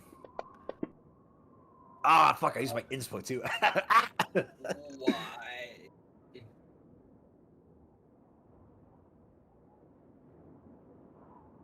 Caradwin, on your front. King of Dreams, okay. Doesn't look like that. Looks more like that guy floating over there. This doesn't match. This doesn't make sense. It's the only use of that moniker that you know. Yeah. Oh, we got a reroll from Mimic. Who would you Ooh. like to On reroll? Alfred? Oh, Who rerolls? Alfred. Mimic? You guys both had He pretty needs high lore. rolls. I would They say need probably lore. Alfred. Please and thank you. Yeah, no, I will. I'll Yeah. scoop that up happily. I need to reroll that 21 into a 30, man. No. I hate everything. No! It is categorically better. It is. Just one better. You don't get what you Mathematically, it ask is for, you get what- infinitely better. It improved. Oh, Mimic, I am so sorry that all that effort. Well, it's not. Alfred really pretty much, yeah. Can you put things together? So you know who runs the Dreamer's End Tavern. You've been told. Well, wait. No, let me back up. Big boy, you don't know Dragon. That's a No. Brevin knows Dragon. Alfred don't know Dragon. this is all new Yeah. information. So Dragon, it's new. Your best guess would be King of Dreams. Well, that's probably the Dreamer. Purple eyes don't mean anything to you based off of that's not a big thing that was carried on and the knowledge was passed to you. But you would guess this is probably supposed to be depicting the Dreamer, which you would now maybe associate, it's up to you, as being a purplish black draconic-like figure. This is his true form. 21 on Gilgamesh. Unfortunately, I have to tell you, no. You just, like, your travels is King of Dreams. That would probably be this Data's fellow. However, you have activated, well, this is a use Steam card, but you've activated my trap card. The goal wasn't to know if I knew it. Now, I have an ability called Researcher, where if I attempt to learn or recall a piece of lore and I do not know the information, I often know where and from whom it can be obtained from: library, scriptorium, university, or a specific sage or learned person. Your DM might rule that the knowledge you seek is secreted away in an inaccessible place or that simply cannot be found. Unearthing the deepest secrets of the multiverse can require an adventure or a whole campaign. Give me another history roll there, Mr. Gilgamesh. Nice. You know the history of the information. get one truly. bardic inspiration, right? Like it's not with me for 10 whole minutes where I can just keep throwing d10s at No. like rolls. No, once during the 10-minute period. Yep. Okay. No. 15. Oh. Never mind. Sorry. You sure? Yeah. Okay. With a 15, you don't. You've heard rumors of a library. You don't know the name. Or maybe you knew it at one point in time. Your brain does tend to be a little bit scrambled eggy. Full. So, names not overly important all the time, but you've heard of there being this long lost library of information that's supposedly exists. No one seems to know where, no one seems to know how to get there, but that if any place would have information to point you where to find it, it would be that place if you could find it. Is it just rumored to exist, or is it intraplanar? That it exists but not of like a material? Or do I just know that there's a library somewhere, don't know where? Correct. You just know that there's this legendary library that's supposed to exist. You've heard it enough places that would seem to suggest that it probably does exist. I think that'd be a fair conclusion to have reached, but where is a quest in and of itself. And one that the last guy who had an ability similar to that was heading towards before departing. I picked the right class and subclass. Okay.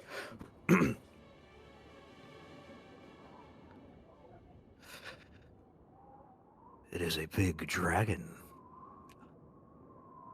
Hi. A As you very, can see. very big dragon. Reminds me of myself, big and purple. King of dreams. I don't know. But I do know a library. I don't know where. I don't know what it's called. I have heard things of this library. Rumored, shared cultures, countries, but no borders. They speak of a library with vast information that might know this king of dreams. Alfred's just gonna look up at Atlan and go, Is that what I sound like to you guys?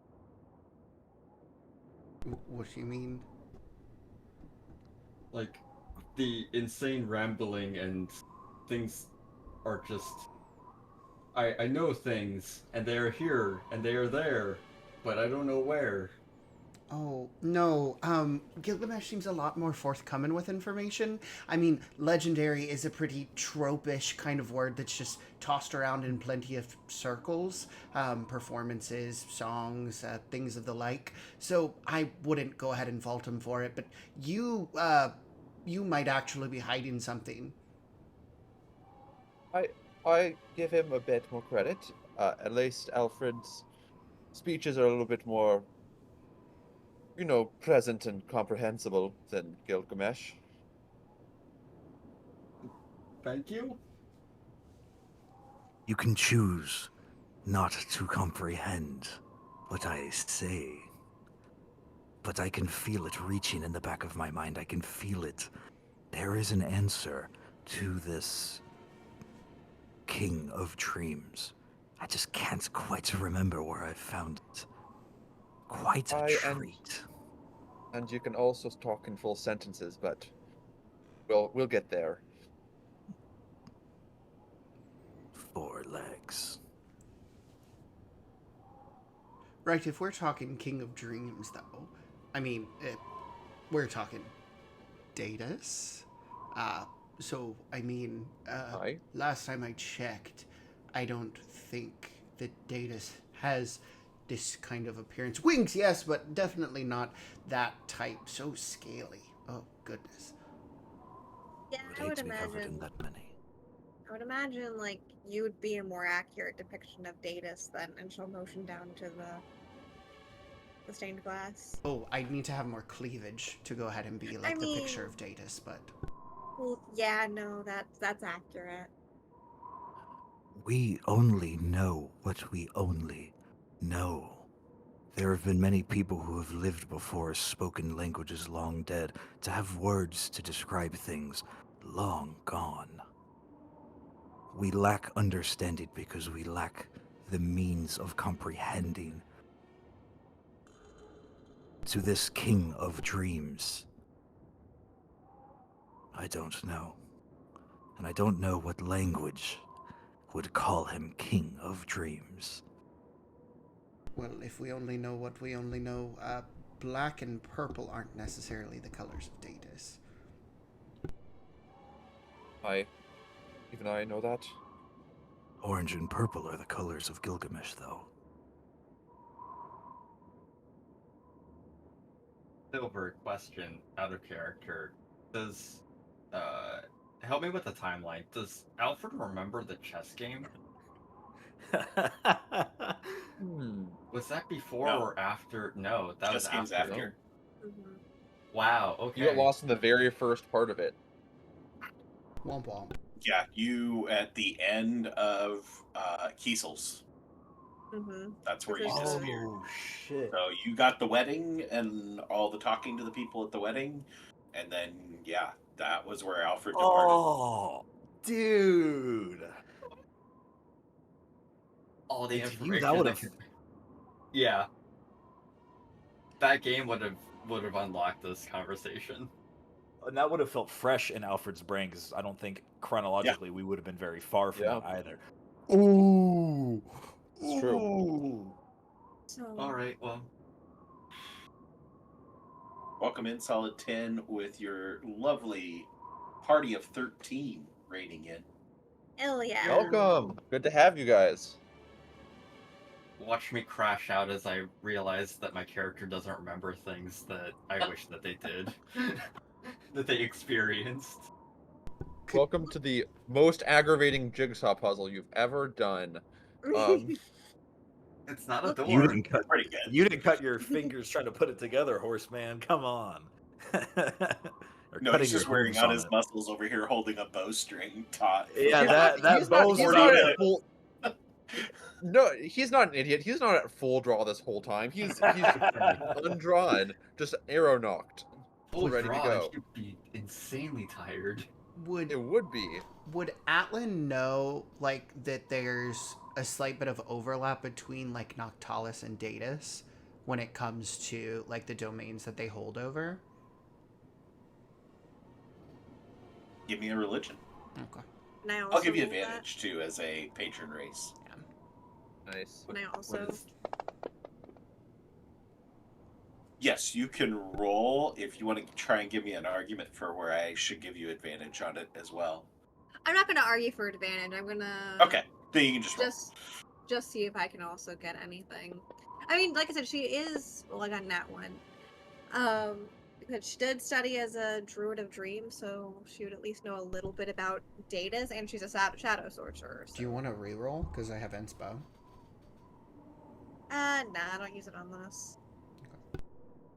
All right, with 22, yeah, that would be pretty prevalent knowledge within as a child of Datus to have some pretty good understanding as to the little bit of overlap. I would say within your culture and community, anything that is overlap between the god of shadow and the god of life and dreams that is kind of a shoehorn in there, the overlap is always decided in favor of Datus.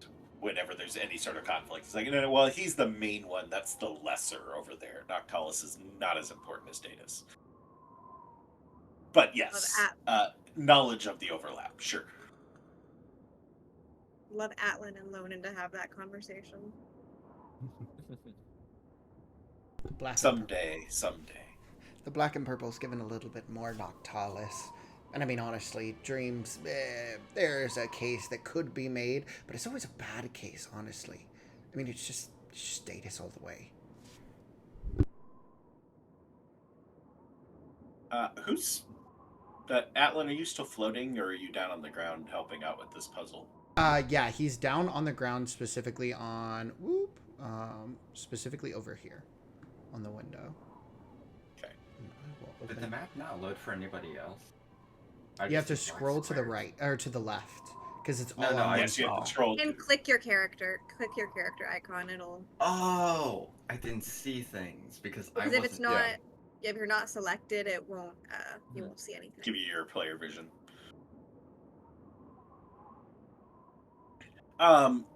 Throughout your work, there has been few moments of things shifting a little bit as you feel some movement within the tower. I don't know how much experience any of you guys have with being like in a very tall building on a windy day, like up 10 levels or above, 10 feet or up. Why my character just fly? a little bit. More so like if you look at the toilet water in a room that's that high, the toilet water will actually suddenly like shift because the building is moving. You've felt a couple of those moments. Nothing that has been like very drastic and like moving the pieces around as you've been trying to rearrange, but that there's been some shift. For any of your characters that would have experience in super tall structures or up in high altitude situations would have a general concept of what you're dealing with. For others, it would be a little bit disorienting. Not to the point we have to roll anything or there's any negative effects, just a matter of it's an uncomfortable situation. But that's been what it's been up to this point. With all of yours, I'm not going to do passive perceptions or rolling for perceptions. You all feel a definite rumble as something is shifting within the tower beneath you.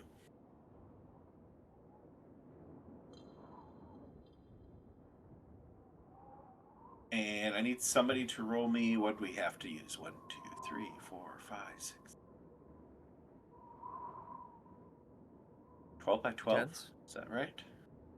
D12s? 2D12s?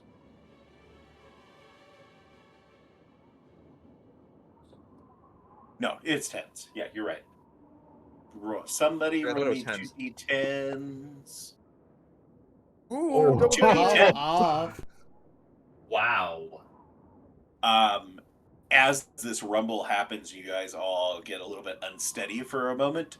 You watch as the rear corner, I'll ping it on the map here.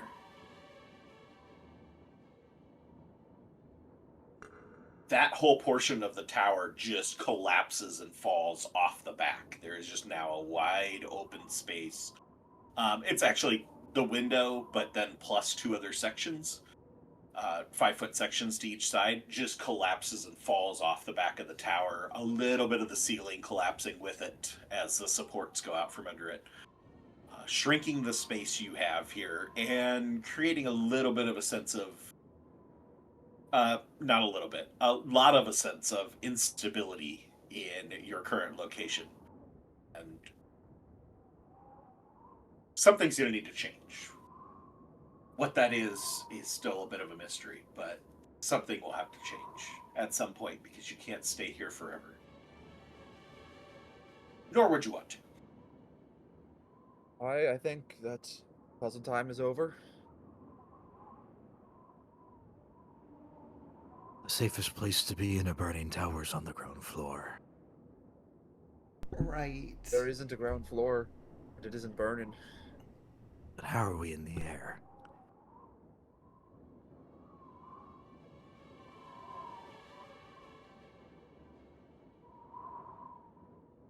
I'm going to take my big lizard clawed feet.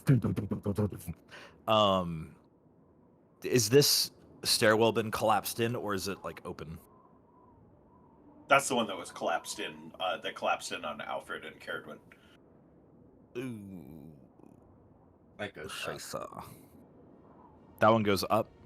Yeah. Correct. The one closest to all of us goes down. But that's also collapsed in from previous. Anybody have a pet on hand to do pet the pet? I do. I do, as my manifested, awakened spell book has been turned into this like spectral, like a real pet. force. Do you have a pet? No, no, we don't have any real pets. Where's your cat? Get your cat. I let her outside. I never talked about it in the game. That's not satisfying. No. That's where Cybil. I'll bring the pug out after break. Yay! Redeemed. Kitty cat. She was very tired from the park earlier, so she needs her nap. Oh. There we go. We got to pet the pet in. We gotta pet the pet. This is the gotta cat pet with the the pet. deep voice. Meow. Meow. Oh, show that on Twitch. Whoa. It's okay. Walt Disney can have Donald Duck with no pants. I think we're all good. Yeah, but Donald It's a Duck doesn't big show a pet. hole. That's the problem. What cats do. They got away with it on Bob's Burgers. Okay, well, Anyway. All right. Stairwell collapse to the below. Stairwell collapse going up. You have this big giant hole up above of the stairwell that goes down. You have an entire corner of the tower that has collapsed off in the bottom right. Fuck, are we just like stuck? Gilgamesh, give me an investigation, or you know what, just a straight intelligence check. Let's see whether I'm going to correct your brain or not. 17. I'd feel you'd be knowledgeable enough that, yeah, sure, bottom floor in a fire sounds good. Bottom floor in a collapsing building, no, that would be the absolute worst place to be, unless you're getting out the door. We have one over Tamerlane, dude. Come on, stop messing it up for me.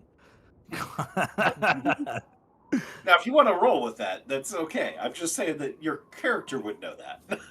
Yeah, smart enough to know. Not smart enough Too dumb to care? Vocal. Yeah, too dumb to care. Too dumb to give a shit. Hell yeah. So are we heading up? I mean, not really much other place otherwise. We make a final stand against whatever that large creature is that was batting its wings outside, and then hopefully we get another key, and without much other guessing, way out? I don't know how I'm- large that creature is and what it can do. Lass, are you still looking to go outside? I mean, that also might be the easiest way up. I could grab my broom and go down a little bit and see if I can see anything in particular. I'll be careful. As careful as I can be. Then could you go with her? Sure, I would love for one of those crawling creatures to go ahead and hop on my wings and rip them right off my back. But with Caradwin, I feel a little bit safer. I might honestly just sit on your broom with you. Oh, it'll fit both of us. No worries. Perfect. Great. She'll get out her broom of flying and get on it. There. All right, let's go, and we'll get off. Atlan, front, back. Alan's a lot of it smaller than Caradwin, so he'll go ahead and take front seat. Okay. Yeah. She'll go and kind of circle the tower, kind of going in a downwards.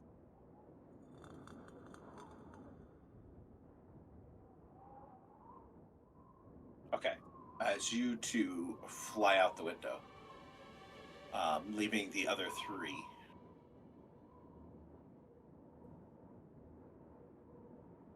Gilgamesh, you hear these wing beats pick up, the ones that have been mentioned to you, as one of the Bat Rat Wolf, I gotta make sure I keep that scientific name going, Bat Rat Wolf, winged Bat Rat Wolf, flies into this chamber through the empty hole that has emerged over on the far side, closest to you, Gilgamesh. And of course, before we get into anything with the three of you, Caradron, I need to have very, very specifically, what are you doing as you fly outside? Where are you flying to? So she's kind of going in, like I said, she'll go out, and she's kind of going in, and let me get the ping up. Going in like a corkscrew motion down like this way. And she's kind of like taking it a little bit slower, like glancing through the windows, see if she's like sees anything as she's like passing by. But she's like corkscrewing downward. How close or how far away are you going in relation to the tower? What space are you giving the tower? 5, 10. She'd probably go about like 15 feet away, so that if anything does try to jump on the broom, it probably won't make it if it's jumping off of the wall. Okay. And so you're like flying out, getting out into that orbit, basically? Yeah, basically. And then going out clockwise, out around? Yep. Okay. Alright. I need initiative rolls from Alfred, Tamerlane, and Gilgamesh on the inside. Please be last. Oh.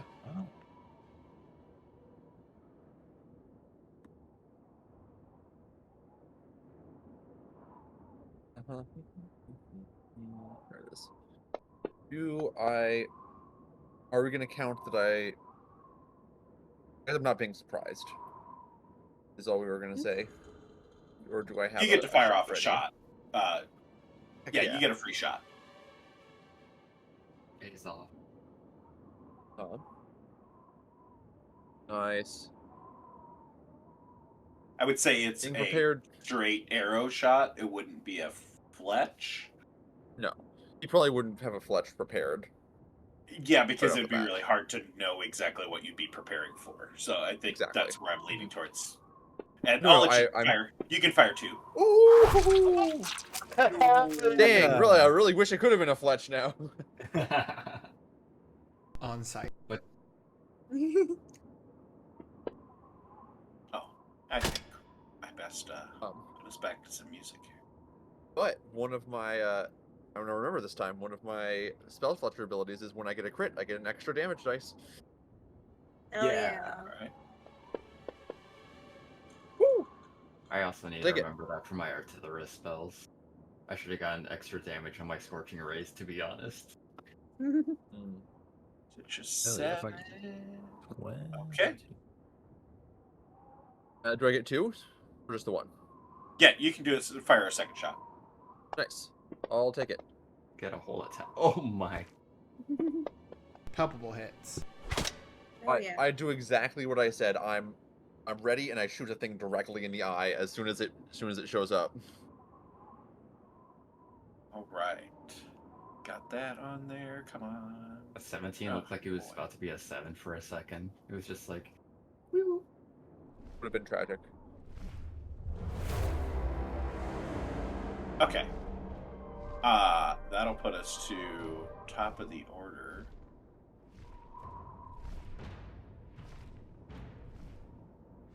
Which will be Alfred at the top of the order.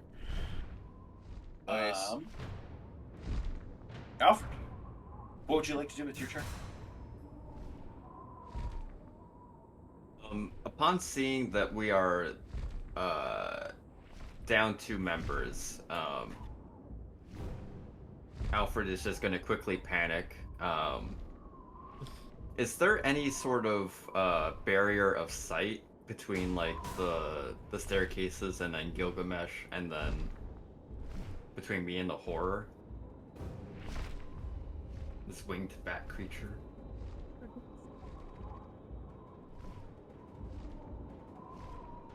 I mean, I can just as easily like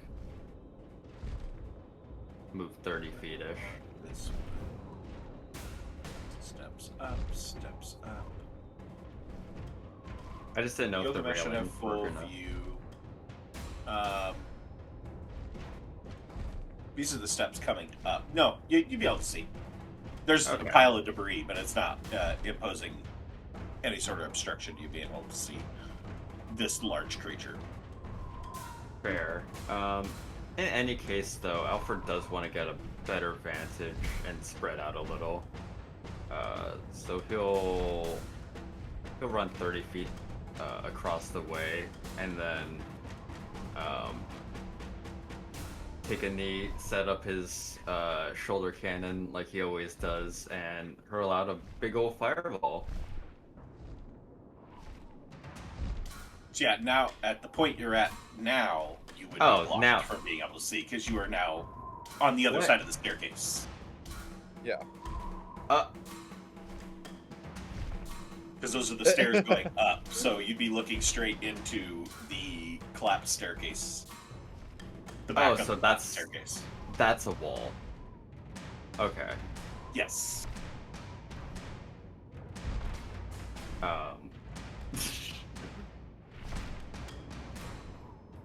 Would may I shoot before running then, because Alfred would know not to run behind a wall, or am I? Yes, I mean, you'd ask for visibility. I will let you do that. Yeah. I wanted to make sure that I wasn't in this particular situation. Yeah. Just so I can like cast it on it and actually see it.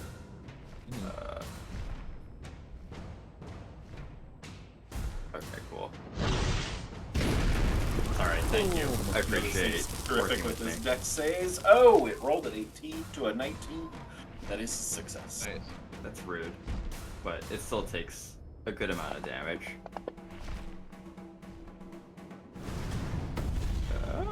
29 reduced down to 14. Yeah, that'll be Alfred's turn. I did want to finish that movement though, so he would be blocked now. Okay. As Gilgamesh, you get the lovely aroma of burnt hair and flesh as this fireball just goes off right in front of you, burning this beastly bat rat wolf nightmare creature. Just for flavor, it's a positive smell or a negative smell in Gilgamesh's culture. Very positive. Okay. Very positive. All right, Tamerlane.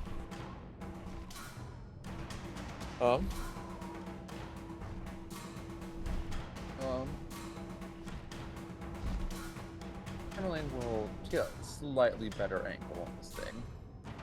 Go a couple steps.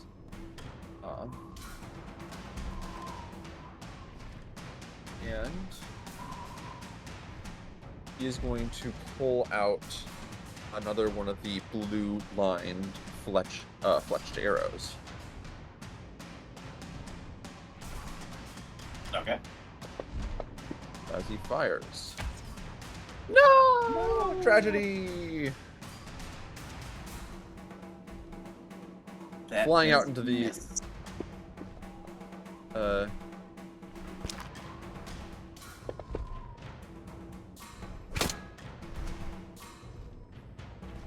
Thing is starting to look pretty beat up, between scorchings and arrows sticking out of it. And yeah, it's a nice starting to become a pincushion for Gilgamesh.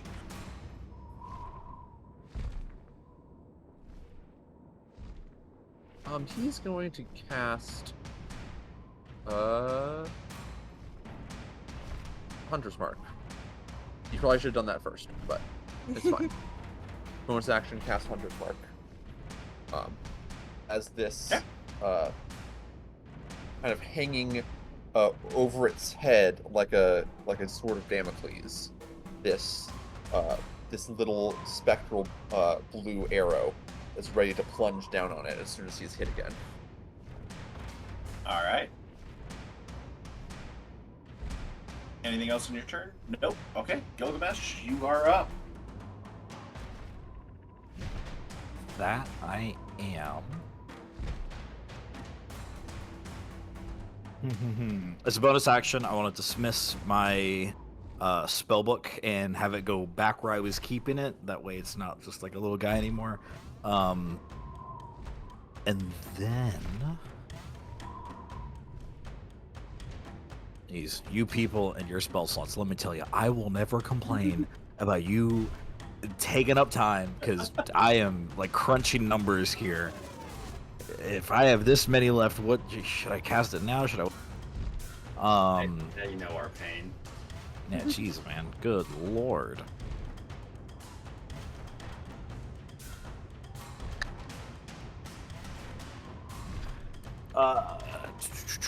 I am going to run away, but before I run away, assuming that this thing is big and scary and has a lot of movement, I am going to point at it, and then while I like point at it, the 6 hands that I kind of in and out and around me kind of like collapse and follow my finger as one decrepit finger points out towards this horror. I want to cast Ray of Enfeeblement, and then run away.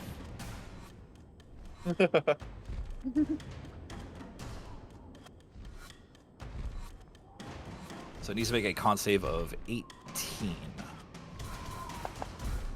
She might. 23. Ah, I knew it, man. Ah, damn. Oh, I was really banking that it was just a straight dex. Oh man, there goes our friggin' spell. So I guess nothing happened. Okay. Right? I'm out. Yeah, on a failed save, so yeah. On a successful save, the target has disadvantage on the next attack roll it makes until the start of my next turn. Okay.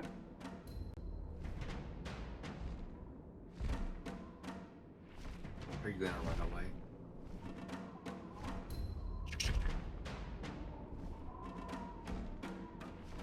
Shuffle, shuffle.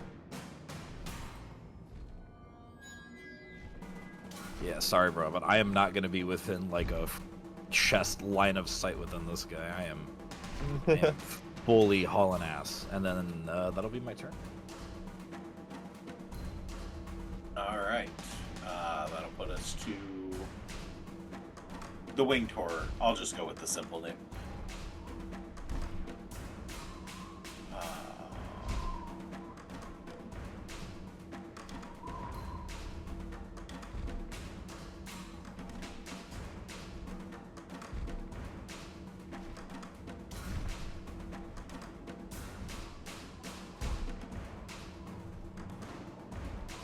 Sorry, Tamerlane. You've been left as the closest target that he can see. You guys really screwed me, didn't you? Okay, so it's got disadvantage on first attack, correct? Gilgamesh? On the next attack roll, it makes, yeah. Yep. Okay.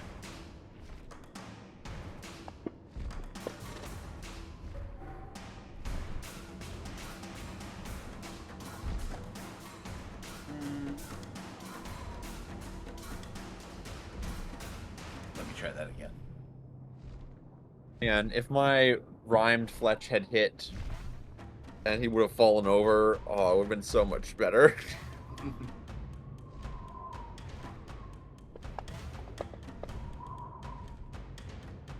$20 to hit on the disadvantage.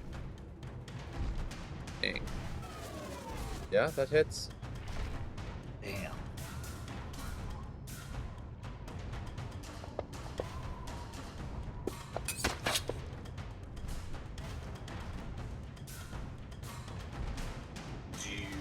see. Had you had to do it? I've committed to just committed to letting it. It's just easier to just let it roll the concentration for me. Especially if it keeps on rolling successes for you guys. I mean, that's fair. Like, you have to do an additional separate roll. It's easier.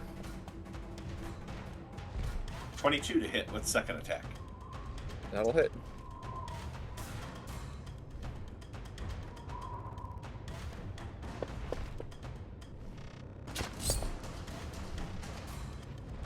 Oh, there it goes. Alright, so as it goes slashing out with one set of claws and then coming back with the other set of claws, raking across for total of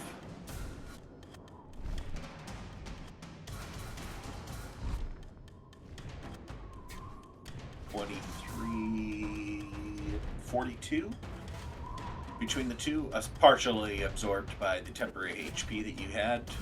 And it's going to do its third attack. And I believe miss. Yep. That's the important one. So, as it goes and attempts to whip its rat tail back against you, actually goes and just miscalculates, swinging in too close as it goes, just like passes right in front of your face, missing you. And that will be its turn. Caradwin and Atlan. Flying out on the broom as all this stuff goes and starts as you go out. As you go to fly out,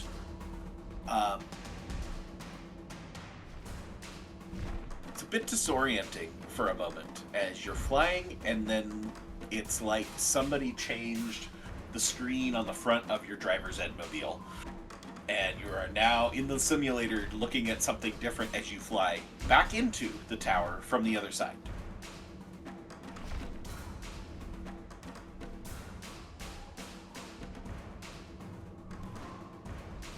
Oh wait, I didn't put Atlan on the front here.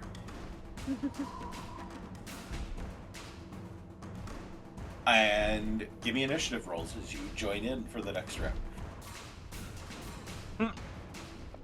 Or continue to just see if this works. Just keep going back and forth. It's like an old side scroller that lets you go from one side of the map to the other. Alright. That'll put us back to the top of the order with Alfred. Yeah, running low on spell slots, Alfred is going to hopefully take some attention away from this thing as well. Running up with a green flame blade in hand. Let's see, let me do this correctly.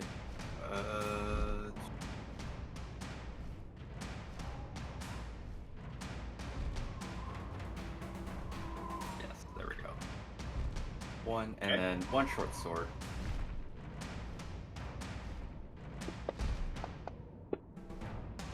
Nice roll. 27. That will definitely hit.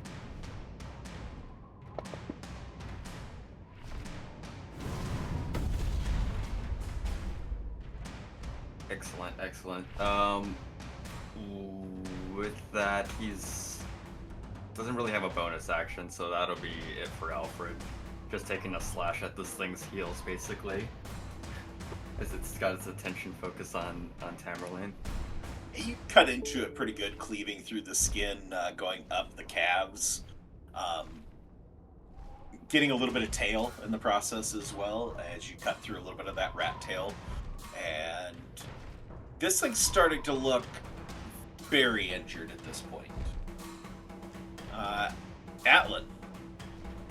Yeah, Atlan... You're now just head first. The front of the broomstick just hits the pile of debris as you guys fly into here. And so, like, abrupt stop. Oh, okay. I'm going to go ahead and get off the ride now, as Atlan will go ahead and dismount the broom, which means he just flies off of it. And he will go ahead dismount, I like it. He'll see the creature in front of him, and he will go ahead and yeah, he's gonna go ahead and pull out his crossbow. He's not gonna load a bolt into it though, and he's going to go ahead and aim and fire it. And he's gonna attempt to cast Angry Ache on this thing. So this thing is gonna have to make a con save.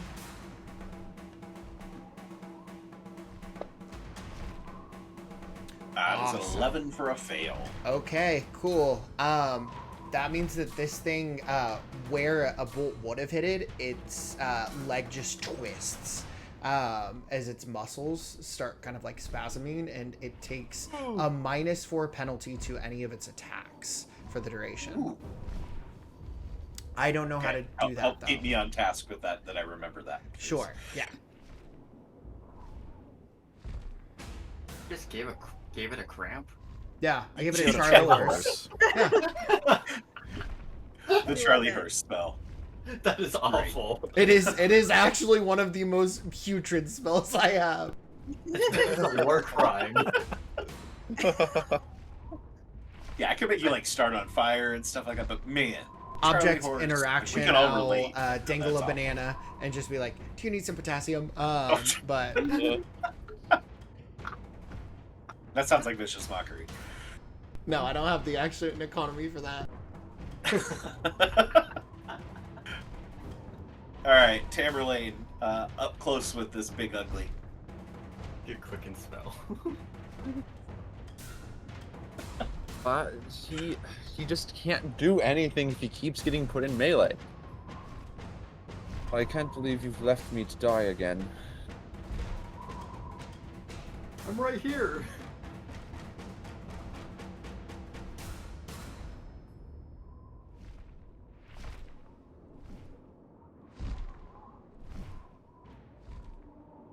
If anything, Stand it in was the good window that and I get flanking. Yeah, cancel out the disadvantage. Well, yeah, that or use a melee attack and get advantage. It is also standing in the window, though, so I'm not going to necessarily advise that that's necessarily the best idea. So, I always thought it was weird that there's not like an action where you basically like press your ranged weapon up against the torso or whatever of the enemy that you're trying to shoot, and then that could be like an advantage. Yeah. It's not like some sort of maneuver like that. It just doesn't That would quite work probably that be way. a battle master maneuver if it was. I can see that, yeah. Yeah.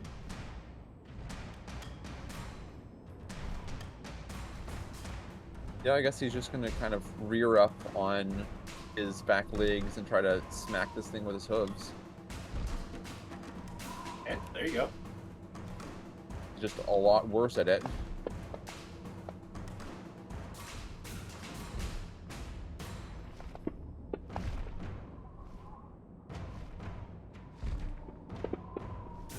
Hey! Hey, 2d6 is pretty decent. Yeah. And you rolled above average. Yeah. To get that measure a little bit off that first one, so the second one makes good contact. Yeah. He's glaring daggers at Gilgamesh, though. Ew. What the fuck? You Rearing ran out up, of its hitting way. with hooves, is looking over to the side, just like blindly hitting. Alright, Gilgamesh, as you get daggers stared at you. Fuck, dude, I don't have any meta magic left either. Golly.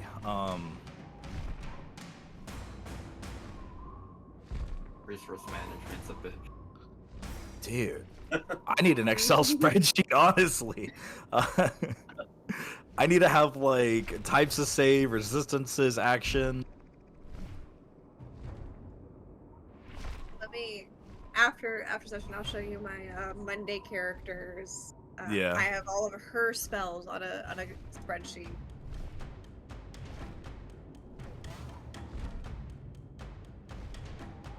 I'm gonna... Resource management is getting tight. And I'm gonna reach into my robe and throw a firebolt at this guy. Like a baseball. You're a spellcaster. Nothing wrong with Firebolt. Oh wait, You may want to man, I'm actually still roll new to to hit it. yeah, first. dude, I'm still new to this, man. Hold on, I got you.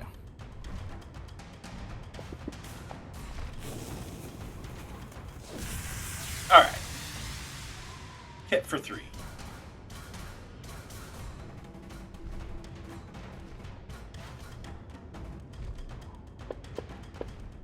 Wait, no, I already did that. No, I need to roll damage. Stop. You rolled damage. You rolled I damage did. first. Oh, jeez. I got ahead of myself. I'm sorry. I'm just dragging dice all over the board. Everyone just roll something. Backslash R 100 D10. Ugh, it is getting to that cantrip part of the session. Mhm. We need one last huzzah. I better not spend my level 5 spell slots. All right. Anything else from Gilgamesh? That's it. I'm saying put. Herodwin, Everyone gets here, they do. your ride has come to an end. Not where you expected it to be. Yeah, Caradwin is going to duck under Atlan to see what's going on. Go right about here. A And good seeing- view of a very damaged one of these creatures. Yeah. Also note you two are standing in that collapsed section of the tower as well. Not like falling out, but like right on the cusp Yeah. of it. So. Yeah, so she'll just move a couple more steps in because she's standing, Atlan is flying. And I think I can't get over to I'm rolling right now for anything.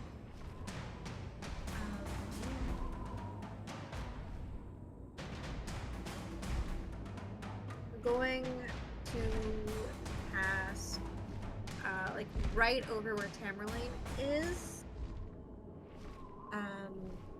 Healing Spirit. It's a level 4 spell slot, so I'll have an extra d6. I'll put it out to chat. So you can call forth a nature spirit to help soothe the wounded. The intangible spirit appears in a space that is a 5-foot cube you can see within range. Until the spell ends, whenever you or a creature you can see moves into the spirit's space for the first time, on a turn or starts their turn there, you can cause the spirit to restore 1d6 hit points to the creature, no action required. I can do this 1 plus my spellcasting ability modifier, which my spellcasting ability modifier is a +5, so I can do it 6 times. And it does 2d6 because I'm casting it at a 4th level. And so if I put it right on Tamerlane, would that get an instant heal for him for the 2d6? Because it is intangible. Would at the start of my turn. It moves into the space for the first time or starts the turn, so I don't know if it being cast would be considered you moving into its space the first time. If we can play that fast and loose. Question.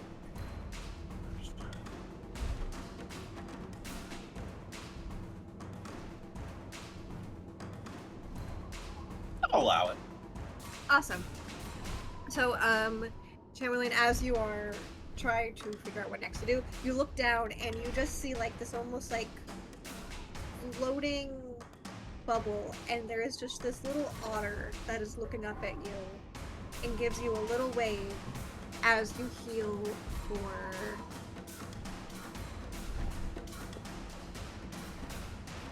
6 There was points 2 of ones damage. there for a second. Yeah. Like the You 6 get time. 6 hit points back of healing. Nice. Let me drag. Alright, I got that covered. Yeah.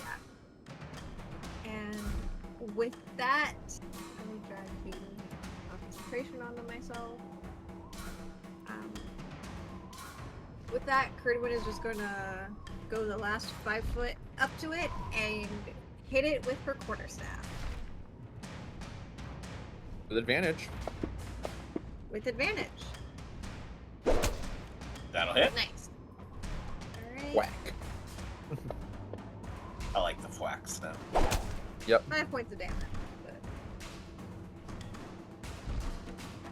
And it's like her It is quarterstaff looking has, like, messy. flowers coming out of it, so like little petals just like also drop. So it's focused its attention on Tamerlane, so you're like hitting back on its back, hitting into these wings, and escaping the tail as it swings around. Yeah. Anything else from Kerdwin? That's action, bonus action movement, so... Okay. Oh, Oop. I'd click the next thing. No problem. Okay. So... Alright, it's gonna throw one at Tamerlane. That's a miss. But feeling this hit on the back's gonna swing, put one to Kerdwin. And miss. Man, a 3 and then a 2. And third attack, it's gonna take the tail and go to Alfred. We're gonna equal opportunity fighter here. That one is a 19 plus 8 to a 27, so that is going to hit. Take these.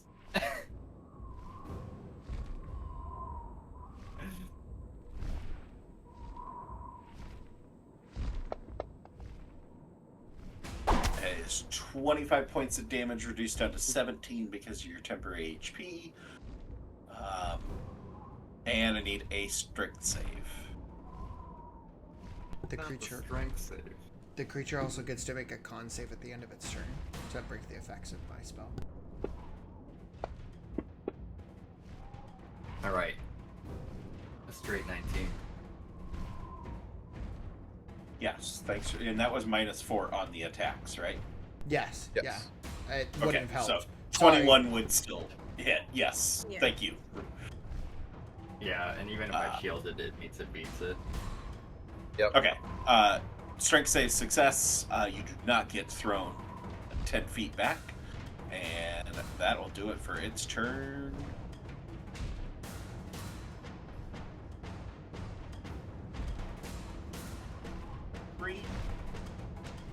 Alfred, back to you as you take this blow, but managed to dodge getting launched. Or managed to just take that little bit of a hit from that rat tail without going flying. He's going to spit out some of the blood that's accumulated in his mouth from getting whacked in the face with a tail. And then he's going to go and lob it off. So one more green flame blade, and hopefully it'll just die. Do your worst. Or your best to do your worst to it. Don't want to have any Do confusion. something. That's gonna hit. Yes. Die. Ooh, some good roll there as Yeah, at the base It of the had- tail. 16 HP as you deal 18, just enough to get over the limit and take this thing down.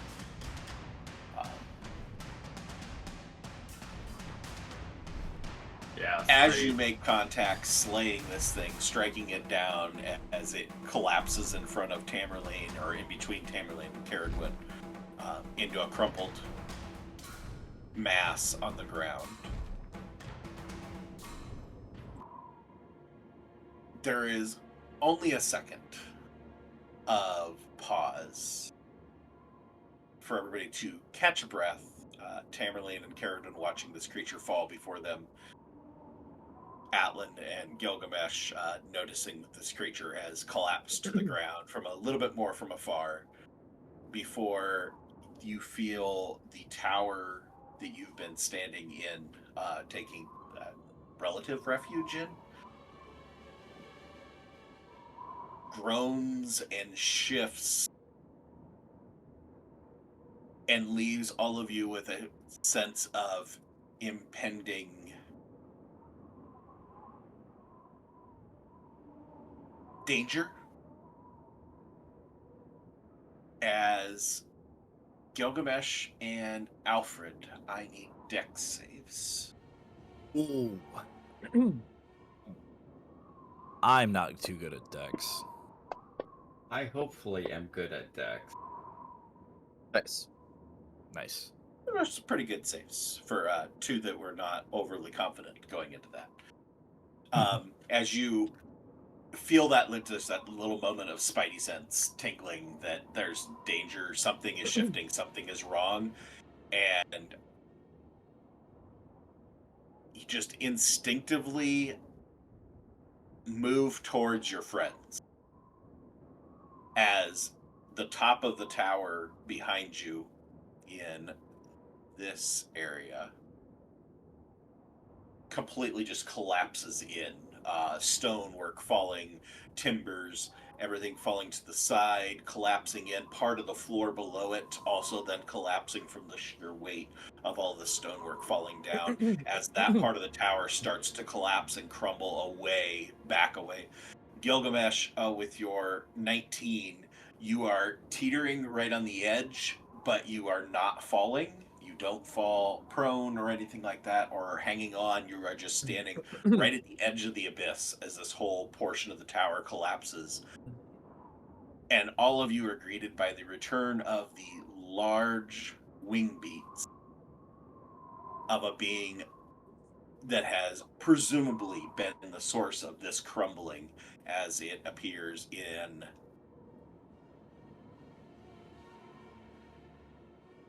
this space, coming down with the ceiling, landing on it, as a dragon-like abomination standing upright on two colossal muscled legs, scales rippling with sickly hues of purple and black, the darkness around it seeming to writhe as though alive, as a crown of jagged bone juts from its skull like a mockery of royalty, each spike crooked, uneven, dripping with a faint violet glow. Immense wings, gnarled as they unfurl wide, their membranes tattered, veined like rotting parchment, blotting out the flashes of lightning that should be off in the distance, basically enveloping this empty space that has been opened on this side of the tower. Where a dragon's majesty should be, only madness lingers as twitching with unnatural hunger. This beast's maw opens impossibly wide, rows of broken fangs stretching back into a cavernous throat that glows faintly with violet fire. And as it lets out a epic roar, sound shuddering through the stone, a blend of thunder, screams, whispers, and grinding stone that claws at your mind with pure dread, knowing your condition, knowing your tapped resources, knowing that any false move at this point in time could potentially collapse this tower, but would that necessarily be the worst thing at this point? You are left in the face of this massive creature that vaguely resembles a large black and purple dragon with these gnarled crown of bone-like structures. No amethyst eyes, just blank white orbs where they should be. This is a very, very nightmarish, crippled, gnarled mass that, while it has a dragon-like form, it is definitely some aberration of what you would expect a dragon to look like. Atlan, it's your turn. Okay. Wow. For one of the first times as a spellcaster, I don't really know what to do. JK, I'm gonna go ahead and cock my crossbow and fire a bolt at it. So doesn't work well, but this thing definitely seems aggressive. Does it? It did collapse the tower. Yeah. I suppose that's your only real indication you have. The thing looks mad, rabid. Sure. Feral. Okay. Then we have to go ahead and put it down. It's the humane thing to do. Ah. Awesome. His little crossbow will blink. First salvo. Alan just kind of like nods before going ahead and ducking behind the rubble of this area. So he'll try to go ahead and cover himself. But he will go ahead and kind of like pop his head out a little bit and just say, Carridwen, you got this. And going to go ahead and give you a bardic inspiration. Fair.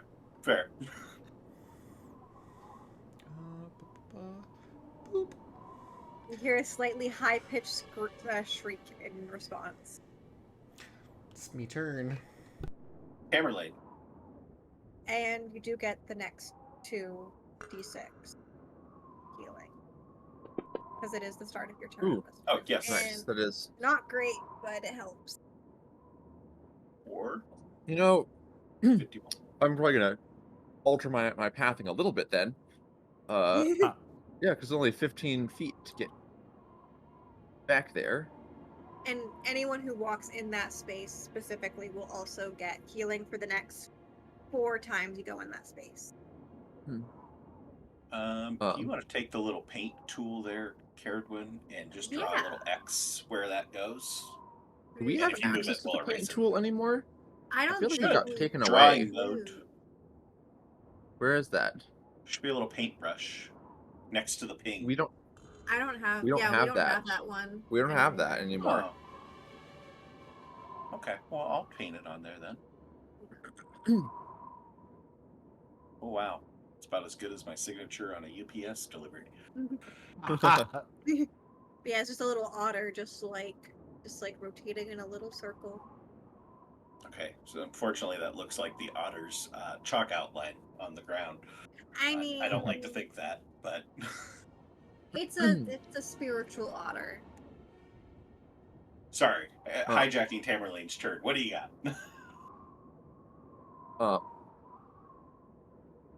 It's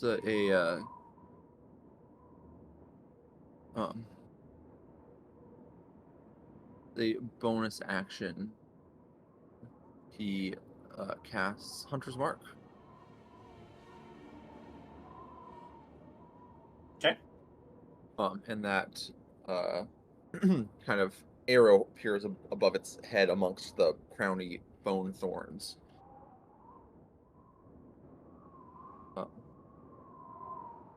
I've got one more.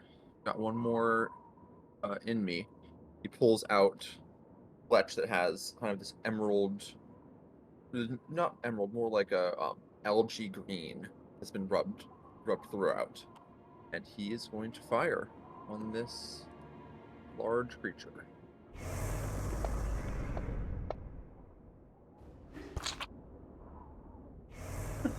That's so sad. Nice. Yeah.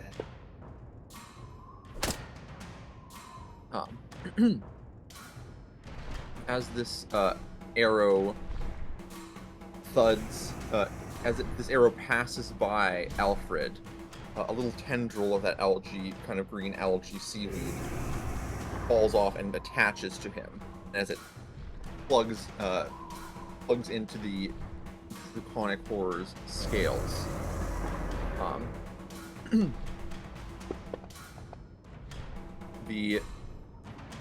It transfers some of the life into Alfred. Although both of those 2d8s were pretty rough. It's okay. I don't care. It's something. And then one more attack. Did it do the extra d6? damage? I don't think it did. Automatically did the extra d6. No, it did not. Damage.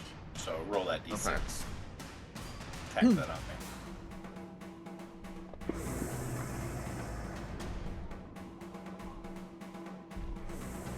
Maybe I need to drag it onto myself instead of onto the creature. Could be. It might be something that doesn't trigger very well. I think this is the first time we've ran into it. No, yeah, it does say self. Let me try dragging it out to myself.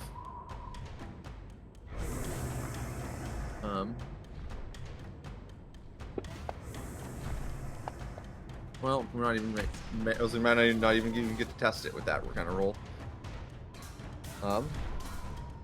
That's my turn. Oh wait, no. I'm going to move back. Gilgamesh, up close and personal with this lovely thing. There was a movement I wanted to do before I ended my turn. Moving Okay. back into I'm moving back into the healing space. Fair. Let's see, but you got the healing at the beginning, so you would not get it again. Oh, 'cause yeah. The first No. time you moved into it. Okay. Yes. I would get it next turn. Is Okay. the plan. Yeah.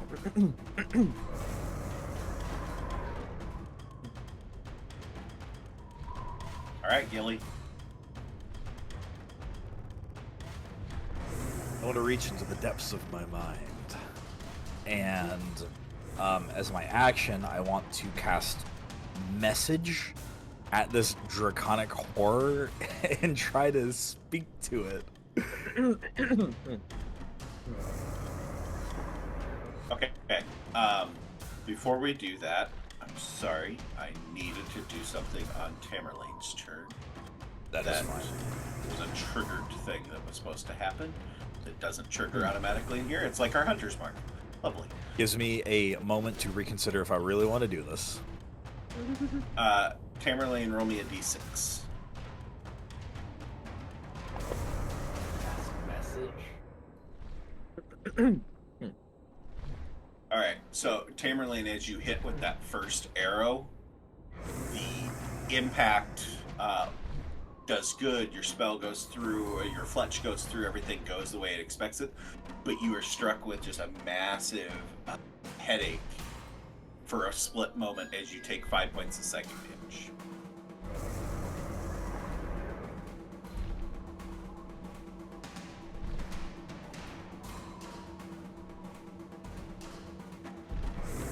That is accompanied by the headache is caused by, at the absolute maximum volume, the whisper screaming in your head. Alright, Gilgamesh, message it up.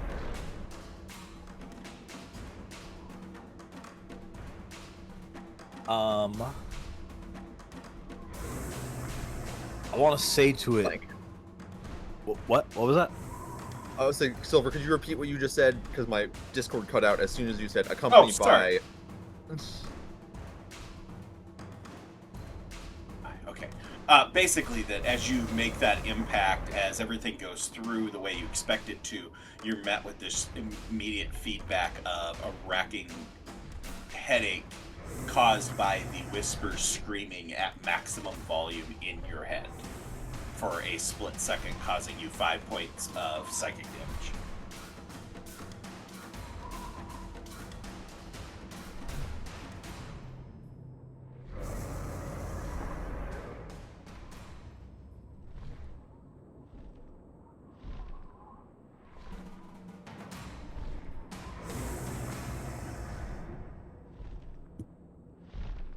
Alright, Gilly.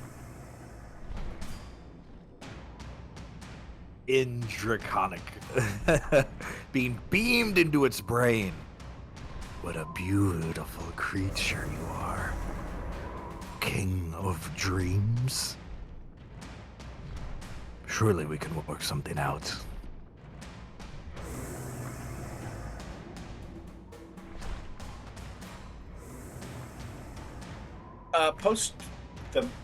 Post your spell in chat. If you know how to do that. If you've done that before. I don't know that you've had to do that yet. If you don't know where it is, if you go to get the full spell information out, very above it, there's a little like I got it. text box. But yeah, there's a little Oh, I'll put chat record to bubble chat. at the top. Yeah. Yeah, that's what it is. Ah, cool.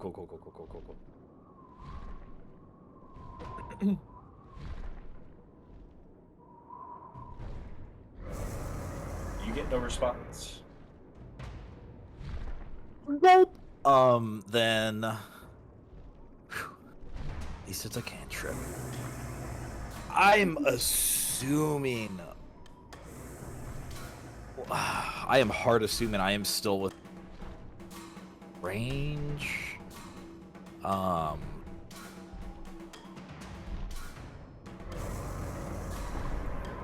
But I'm still gonna try to back up as much as I can. Like right here. Assuming this thing's got at least 10 or 15. Yeah, it's got more than 5. Oh fuck, here we go. Alright. Alright. It will, with its opportunity attack, attempt to bite you.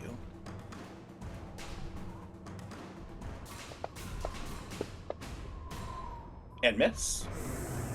Ooh. Didn't even make me have to cast shield. Ooh. Alright. Alright, as you move down by Tamerlane, become his human shield. Sorry, lizard shield.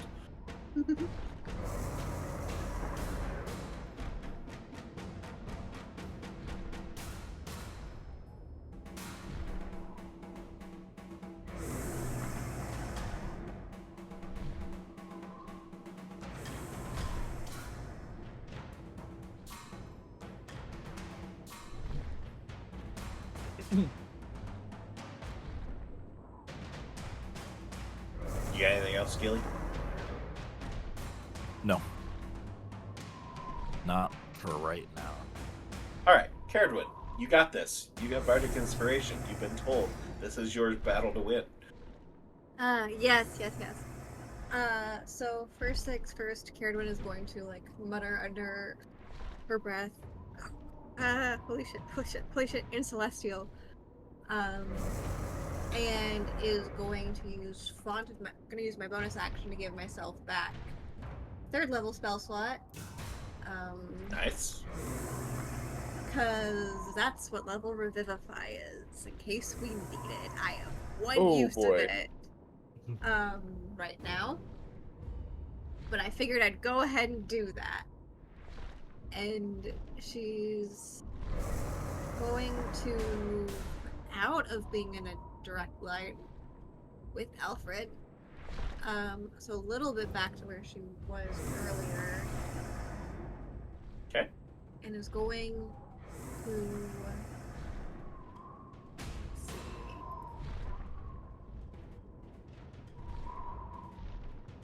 He's going to cast Chill Touch. The ranged spell attack. What's the dice for Bardic again? Is it a D6? D10. D10, nice. High enough level, yeah. Mm-hmm. So I'm going to. So it'll be. Do that, and then. I mean. You don't have 25 to hits. use it because you can choose to use it before you know the results. Like if it passed or failed. Mm-hmm. You can after you've rolled the dice. Yeah, that's why I rolled it in there in case I needed to use it. I'm gonna presume that. I'm gonna hope that hits.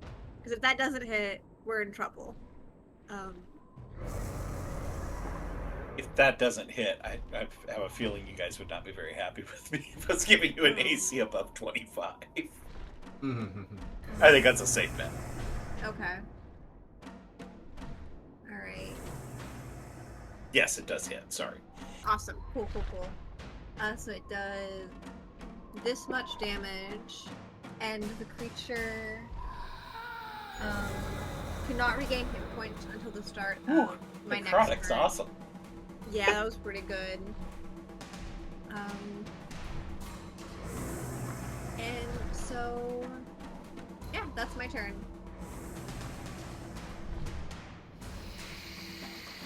Does not have as much effect as you would like, Great. Cool, cool, cool. Wait, but it does damage it. Is it undead? It is not. Okay.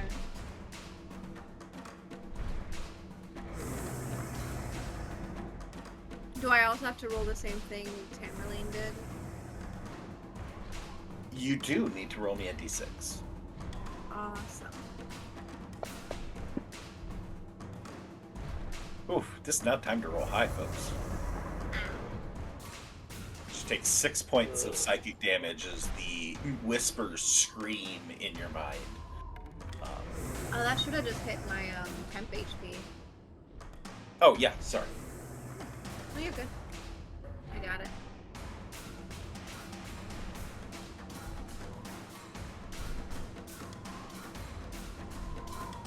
That's my turn. All right. That'll bring up Big Gnarly. Yo, that coin is awesome. That token. It is a really good token. Yeah. We're either gonna get sent back to the tavern with a breath attack or roll new characters.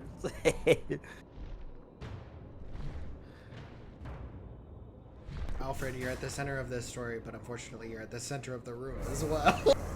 Yes. See that.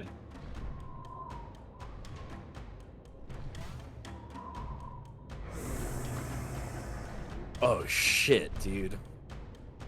It's going to take just a 5-foot step forward towards Alfred.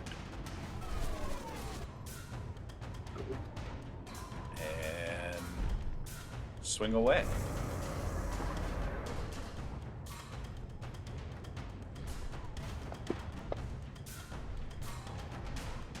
$18 to hit. I bullshit. All right. He is scared out of his mind. I think I was gonna shield regardless of what you said on it at this point. Yeah.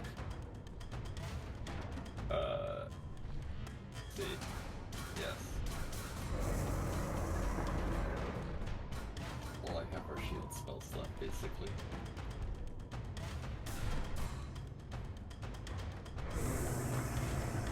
Okay. Second attack coming at you. 23 to hit. That's outside of shield range.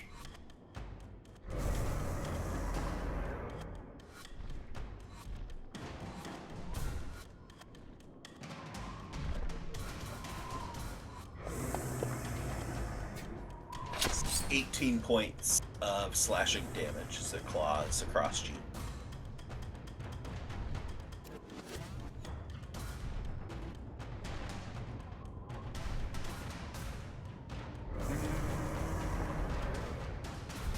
Alfred, I hate to do this to you, but you are the target. You are the closest target. Third attack. 28 to hit. I'm gonna use Psychic Backlash on that one. Okay. So it becomes disadvantage. Let's see how the second roll goes, and we'll take the lower. The lower was the first one at the 28, as the second roll was 29. Okay, so Ooh. then if it still hits, yeah, I'll let you resolve the damage first. Okay.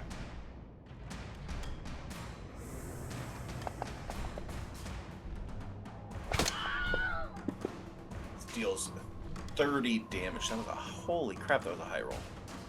Fuck. I had one more.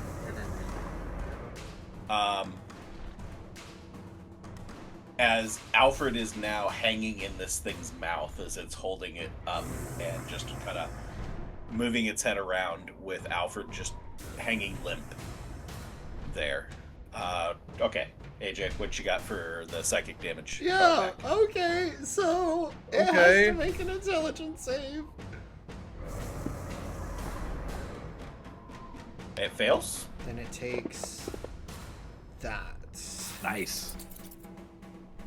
The psychic damage dealt to it, the 11 is reduced down to 5. Okie doke. And that is it for its turn. That will put us to the top of the round. When's the last time that real Alfred was in an unconscious state, down state? Do you remember? Because that's going back. Was it also in the tavern? Might have been. Yeah, because up until then, I remember Alfred was going through a streak of, wow, I feel untouchable. This is Alfred, our. it is your turn. I need a death save in the tower. Oh, yeah. This is like the library in the first time.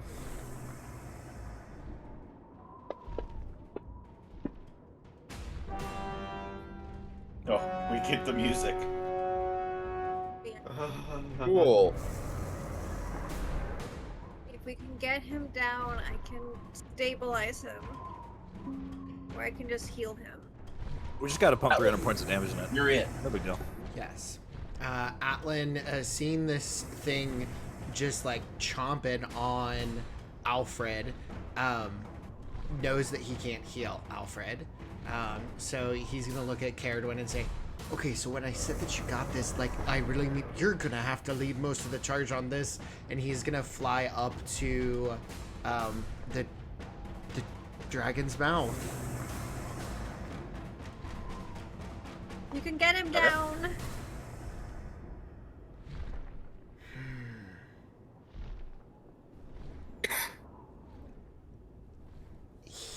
Yeah, listen, I don't think I can dimension door because technically since he's unconscious, he's not a willing creature, right? Yeah, he wouldn't have any way to indicate will. Mm-hmm. Or Not not be able to indicate resist will. either. Yeah. Yeah, Atlan's gonna go ahead and use Mage Hand. And use his action to literally try to push this thing off, so that he can get Okay.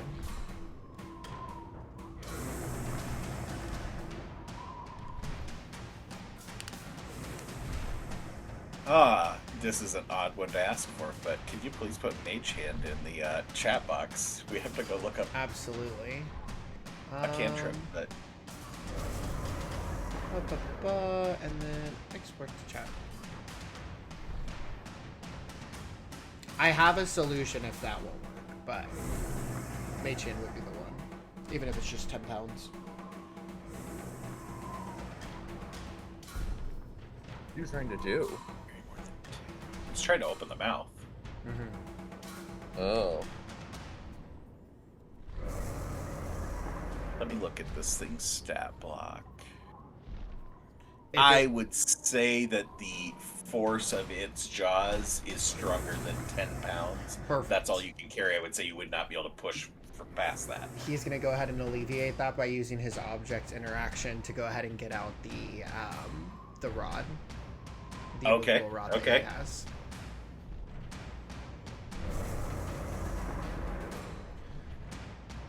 But unfortunately, since he already used his action for the Mage Hand, he literally can't do anything else. So that's his turn. Do a bonus. It's an action to activate the rod. He's asking, do you have a bonus action? No, do you have a bonus Oh. action? Mr. Bardic Inspiration guy. No, I would have to use an action to get back a use of my Bardic, so. Oh, okay, they are tapped. Okay. All right, that means Tamerlane, you're up. Alfred, the has been indicated multiple times this session, not so reliable tour guide, or maybe reliable tour guide. It isn't reliable at any point at this point, as he's hanging limp with a spectral hand attempting to pry open a mouth.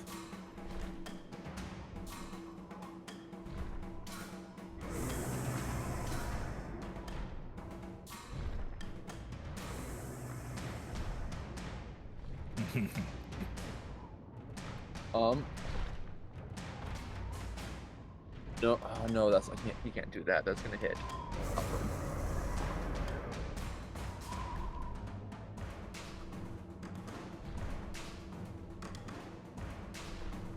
let me do some quick counting. Oh, also, you hold it back. That Oh yeah, beginning of the turn. Yep. we have 3 more. No, okay, so I do have one, because you have them equal to the number of your wisdom modifier. I've used 4 fletches, so I do still have 1 more. As long as I can hit. Tamerlane's going to move out and pull his last magic arrow out of his quiver. Go back to string and see if he can strike the Draconic Horror one more time.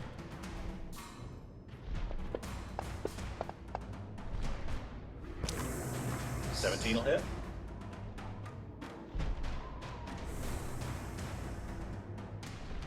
My damage. Hey, now it's doing it automatically. Nice. Good deal. And then another resonant fletch. Oh, you might need to remove that d6. Oh no, because every time I deal damage. But it's just the extra to do an extra.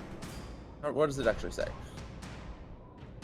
It deals an extra 2d6. Yeah, you can remove that extra 2 damage from that extra d6. It shouldn't be there. Okay.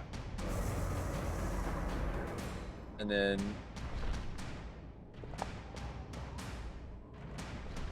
Alfred restores 10 hit points.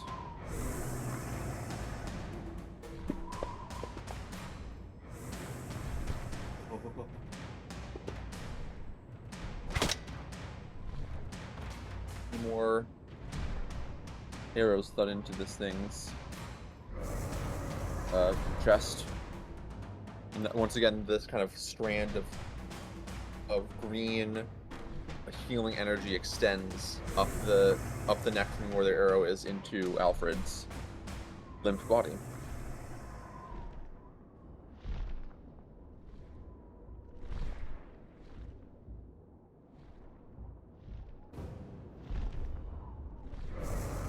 And I don't really have a bonus action at the moment, so yeah. We'll call it there. Or do I need to roll a d6? Yes. Or were you just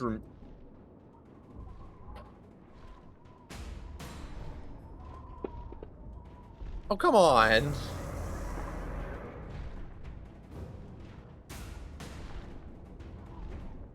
Alright. Gilgamesh.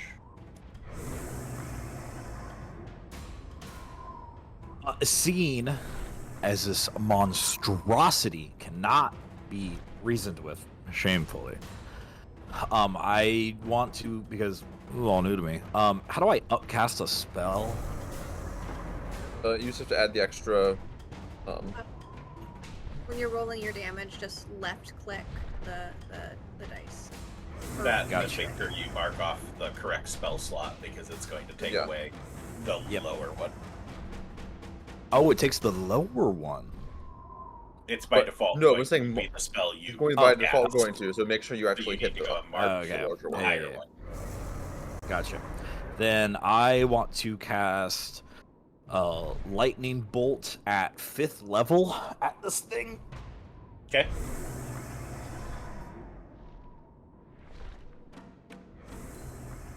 Hey, we're holding that big spell for something, right? Oh, I got 2 5th level spell slots. It fails. Nice. Big damage. It's 8d6. 10d6.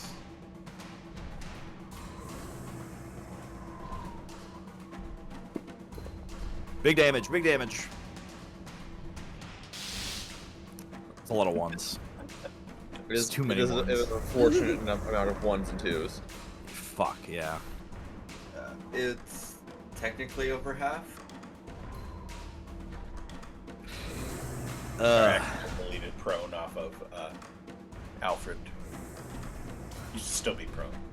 I thought it didn't take an unconscious off you. Okay, 31 points of lightning damage that rings true as you channel through the heart of this creature. And out the backside into the emptiness. Same idea with the hands. As I point, they kind of come around me in like this like circular fashion where lightning bolts also ring out, kind of meeting in them. This one big Death Star-esque laser of lightning follows. Roll me pick a dice. Gonna be a D4? A really small dice? Don't use a D4. Nobody likes D4. Okay, so I'll use a not D6. Use a percentile dice. Haha. And then roll me another D6. Should have rolled a percentile dice. We should have rolled them in the other order. As you take some psychic feedback as the screams in your head, you experience that for the first time taking... sorry. Whoa, let's not do that. 1,612. Oh my. There we go. 1612, what a great year. Burn through some temp HP to take 4 Yeah. points of psychic damage.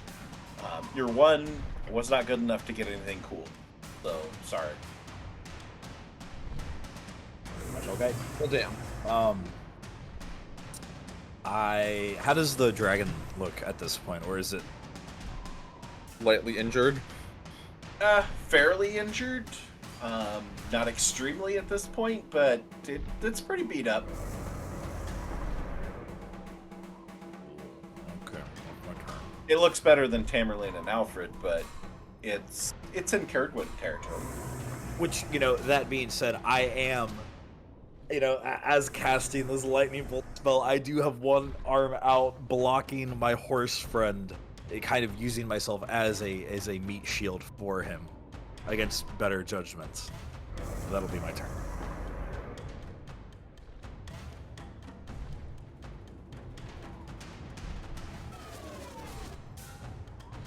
Thanks, Mimic. Alright, that's it for Gilgamesh. Appreciate you being Yes, here. sir. Alright, so I did fuck up last turn with my spell slot sorcery points thing. I meant to say I sacrifice. I got them backwards what I was supposed to do. Sacrifice a 4th level spell slot last time. And I'm using what I got, some of what I got back to get my 3rd spell slot this time. Both are bonus actions, so it used the same Okay. action economy. I just got backwards what I was supposed to do. Okay. But I end up with losing a 4th spell slot, gaining a 3rd one so far, and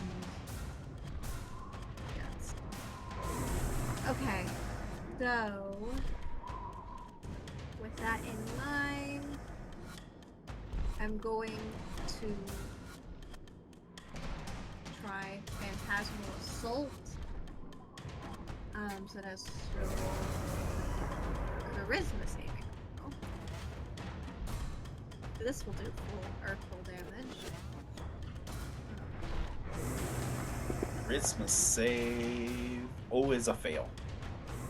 Uh, Very much a fail. So it takes that much damage.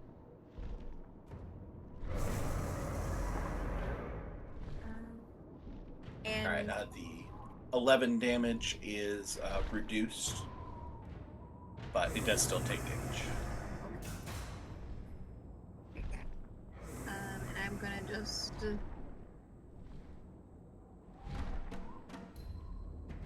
is Alfred still captured in the teeth currently, correct? Correct. Cridwin is Although he's no longer unconscious, so he's no longer There's that. unconscious. now he gets to experience being in the mouth of this thing. I don't know if that's an improvement. I'm not...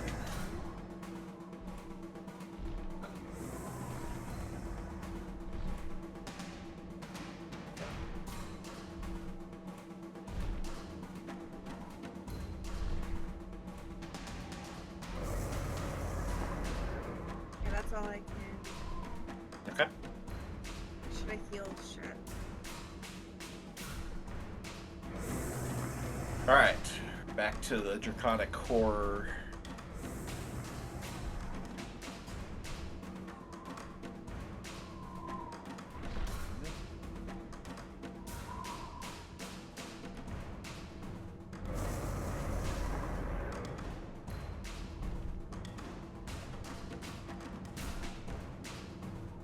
Still clutching Alfred in its mouth, keeping Alfred in a grappled position. It takes, balls up its two claws into fists and just pounds down on the ground. I need everybody to give me a dex save.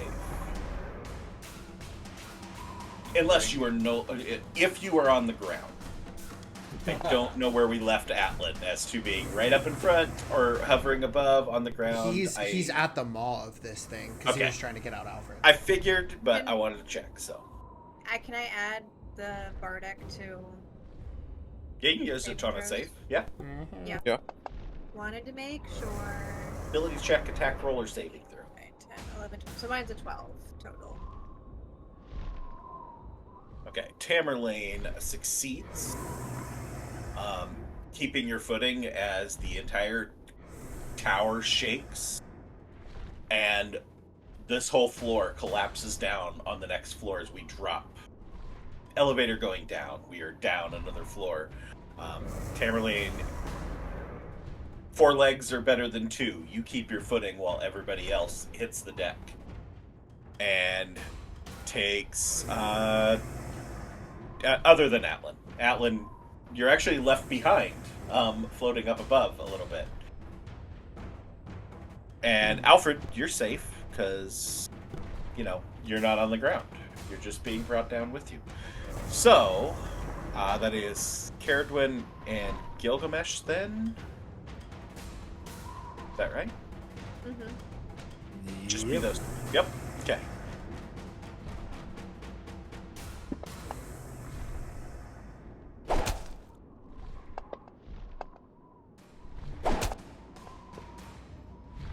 Has I rolled the same amount of damage with 2 completely different dice rolls? Cool. Healing Spirit drops. Yeah, lose the concentration roll on Healing Spirit, so that goes down as you each take 10 damage, but partially absorbed by the temporary HP. And that is its turn. Alfred, you are conscious. You are grappled. You are prone. You are dinner at the moment.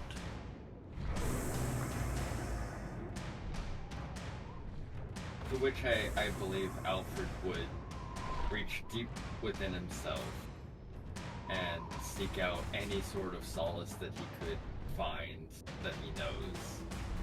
And I don't recall how we ruled things going on in the tavern, but Alfred is going to pray to Infernus for a Misty Step.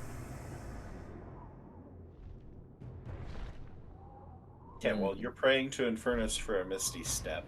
Roll your piety roll. Caradwin, I need a d6 roll, since you did deal damage to Ugly.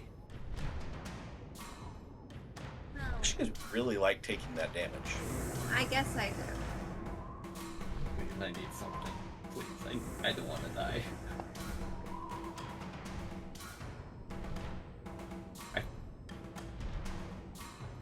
Yes, 31 is good enough for DC 30. I can't believe I nearly failed that.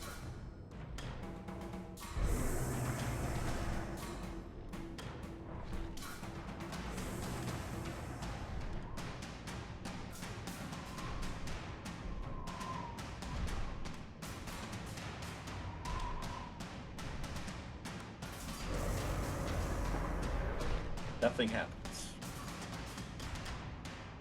Nothing ever happens. Nothing ever happens.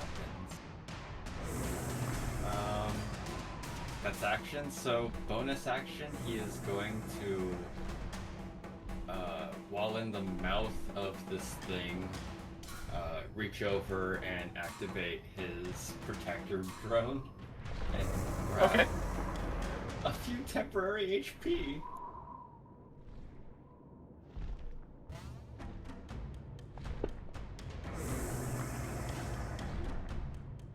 I'll take 8 temporary HP. So it'll be you and Atlan. Atlan already has it, so How much did they fall? I think we had said 15 to 20 foot was the Okay. height of each floor. Like covered the web. Covered by the web.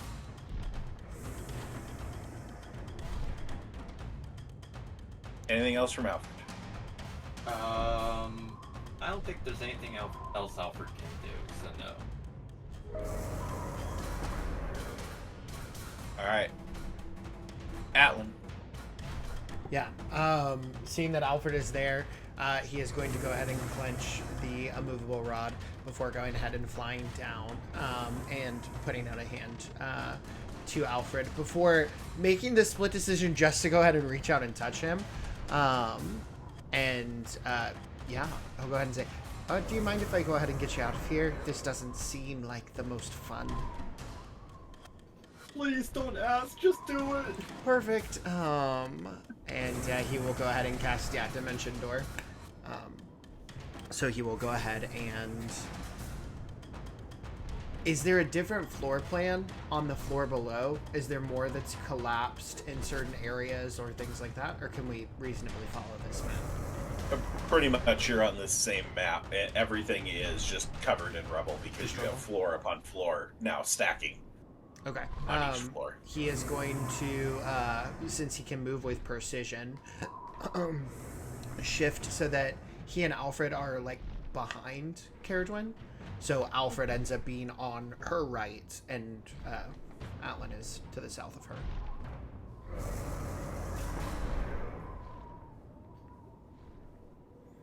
It's like Alfred right here Yeah. and you right here. Atlan over there. Yeah. Yeah. Okay. Here. Blinky blink. And then he will go ahead and use his bonus action and object interaction to take some of the rubble and try to make a little makeshift barrier for Alfred. So that hopefully this thing doesn't have like line of sight on him.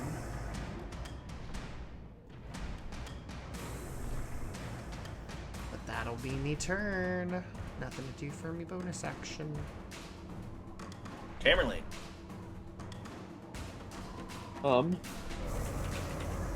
Get that healing.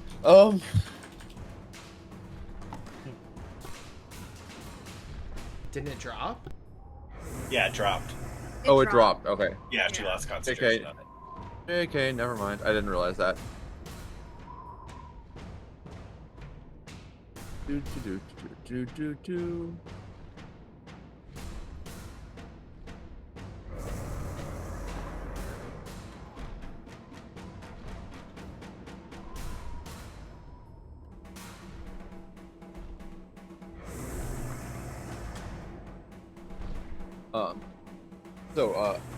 Tamerlane will step back out and draw another normal arrow from his quiver, but he'll mutter a few words as lightning will coat the broadhead.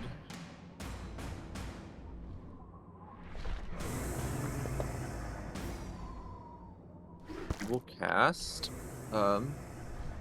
casting lightning arrow.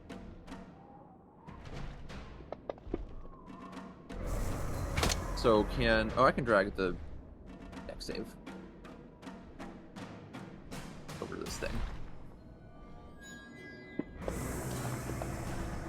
That's a fail. Nice.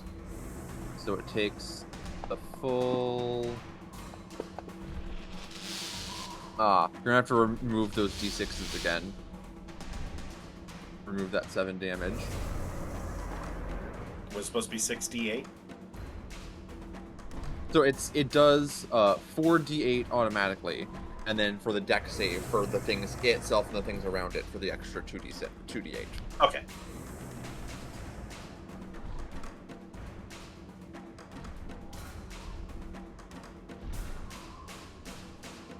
So thankfully everyone's far enough out of the way. That's not a problem.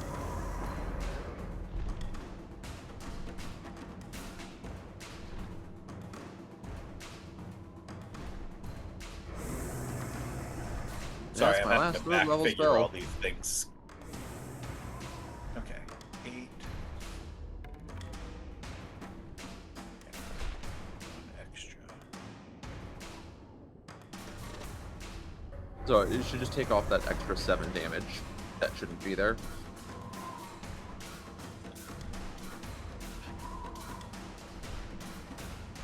Okay. I had to add 1 back in on the other one because it's Ah. not registering Hunter's Mark as being magical damage. It's registering Gotcha. it as being basic, and same thing when you were doing fletches and stuff. It wasn't giving it as magical damage. I'm like, I think it should Gotcha. It should be, yeah. be. So, shouldn't be resisted. Okay. Anything else from Tamerlane other than bouncing around the map here? Nope. You step over, shoot, and then step back out of the way again. Okay. Gilgamesh. Oh, I need that D6 roll too. Tamerlane. Hey, Hey, roll we this got a time. low roll finally. Oh, I don't want to deal damage to it. That would be damage to you. That would make more sense.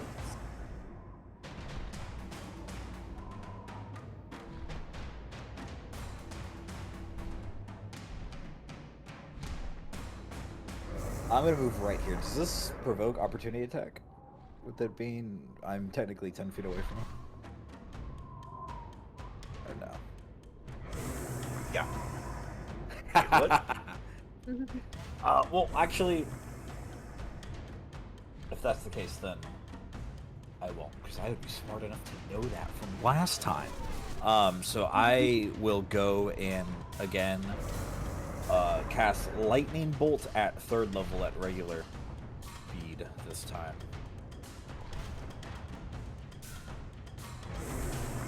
Alright, direct save. Dex 19 save.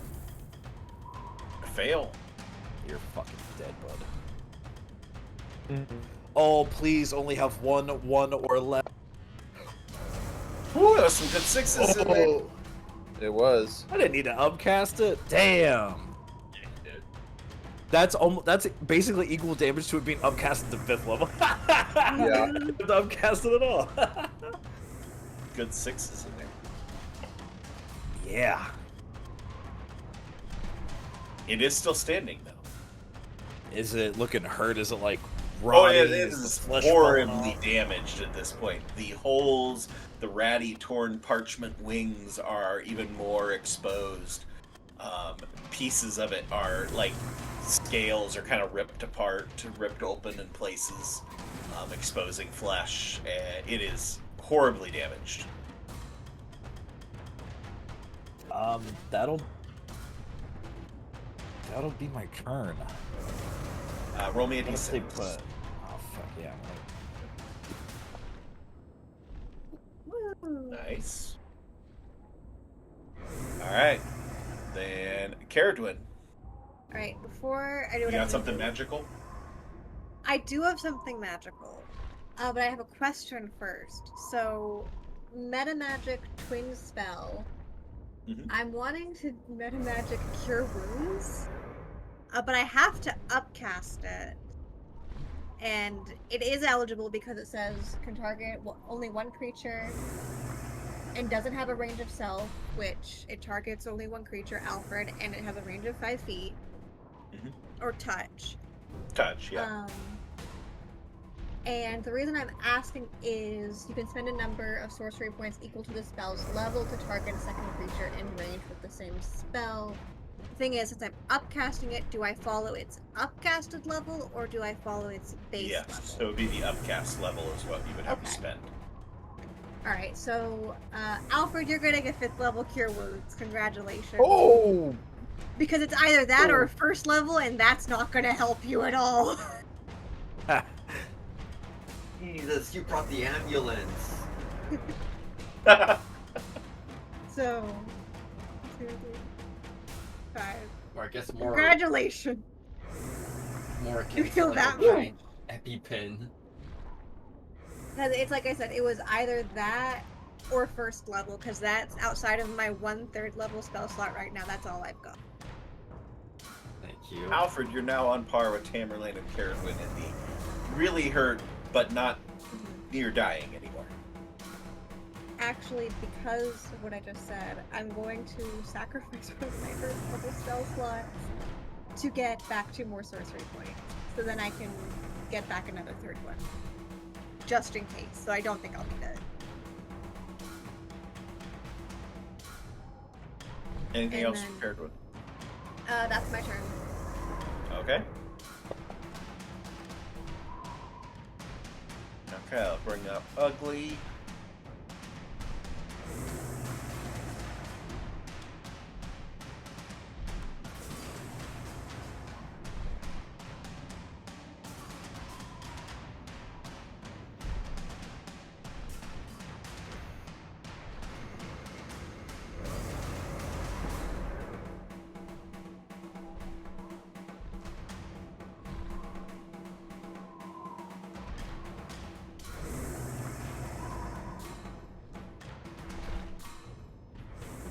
Alright, gonna move up.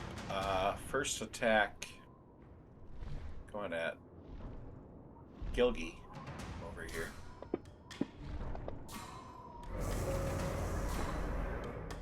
Can you shield against What? this attack? What was it to hit? The 3rd one, though. Because if it hits, it just tells me I can shield. But the last time I got that prompt, it was like a 25. It rolled a 15. But it's got a plus, like... Is that it?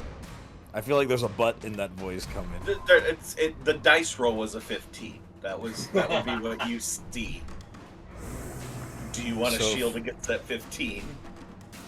Plus whatever its a modifier is. Well, so does that hit or? I think it Because might. shield. Because shield is well, if it goes over my shield, I'm just gonna take it. But usually with most attacks, we go off what it hits you for, and not what the dice rolls, right? Okay, Ernie. The dice roll is 15. My short sword is a plus 9 bonus to hit, so it probably has like a plus 12 or something like that. So we're looking at a plus 27 to a 27 to hit or something like that. Something ridiculous. Oh, no. Yes, it definitely hits. It does. Okay. Does definitely Yeah. hit. Then no.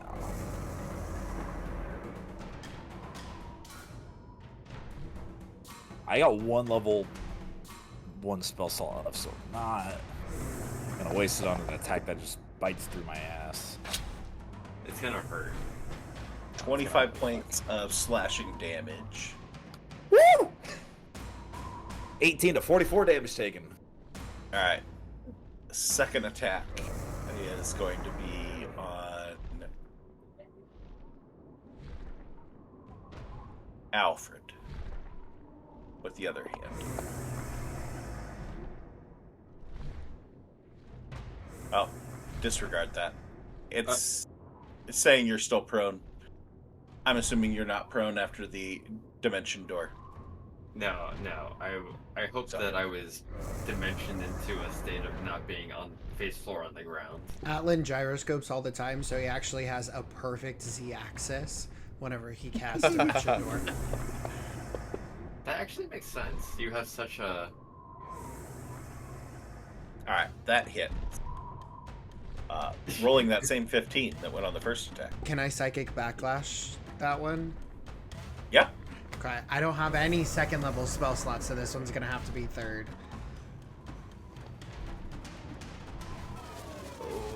But let's See see. if we... What are we doing? Why do we have flanking? Flanking? Who's flanking? He's who? big enough to What flank the himself. He wasn't flanking before. There's invisible What enemies. is he flanking with? I don't know. That's weird. I didn't do it this time. Okay, Alright. the reroll disadvantage puts it to a miss. Alright, with those, bite attack for its third attack is going to go to the center with Caradwin. Again, why are we saying it's flanking? Why are we flanking off of Atlan? Atlan, are you? Are you I'm not a secretly the enemy? turncoat. Do we need to have a talk? I didn't sit down on that dang bench.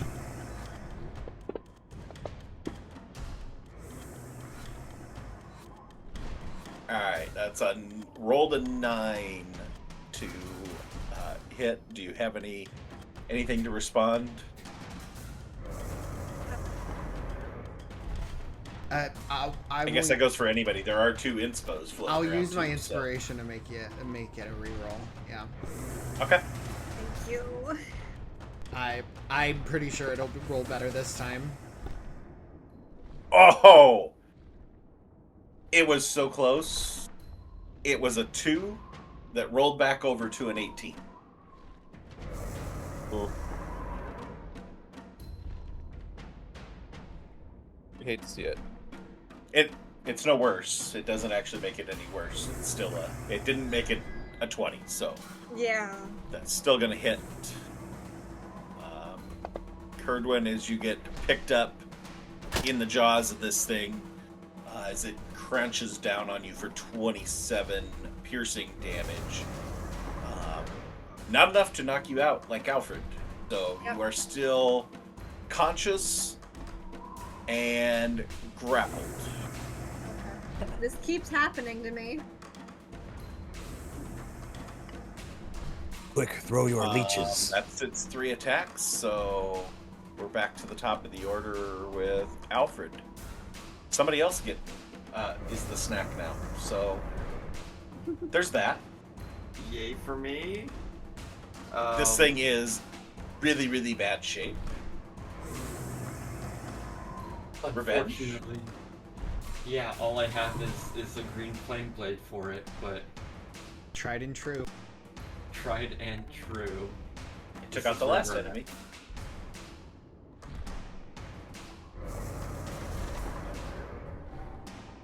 One and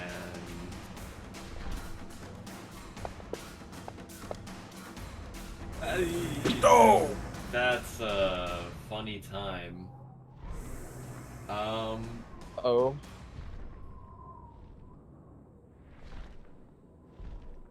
You know what really I- sucks?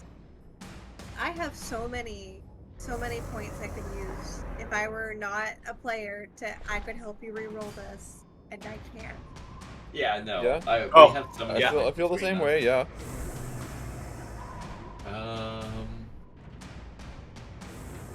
He'll go ahead and use his protector drone to give Kevin some temporary HP at least.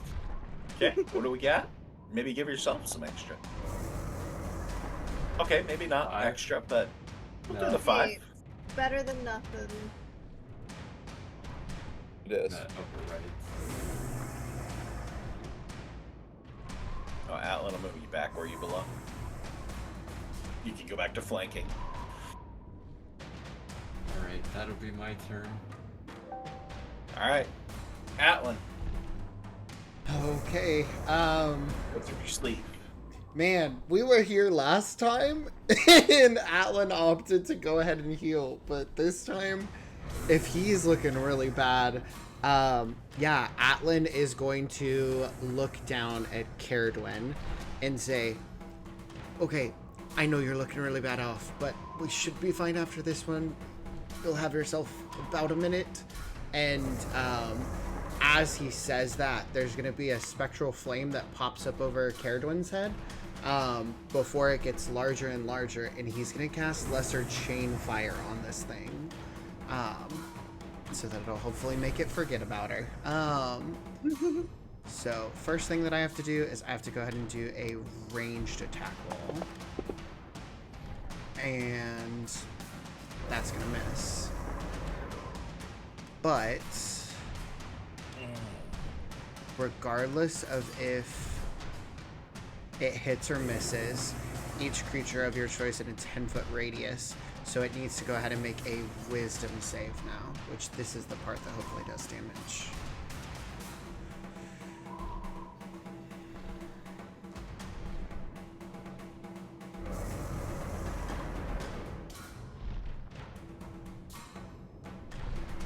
It's not very wide.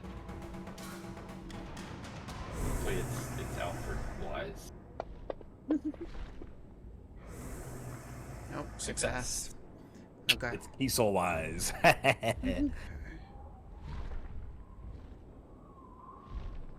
Well, then yeah, it'll only take half the damage from this, but we'll see. Oh, not with all those ones. Absolutely not. That's the worst roll I've yikes. ever had for a level spell. Crap. That's a good one. Henceforth, hitherto, ends my turn. That's never where we want to see a spell get used for the first time in our game and then be, oh yeah, that didn't pan out. But it could have been really cool. So we'll see it next time. Maybe. All right, Tamerlane, it's down to you. I am within melee of this thing, though, I think. You are.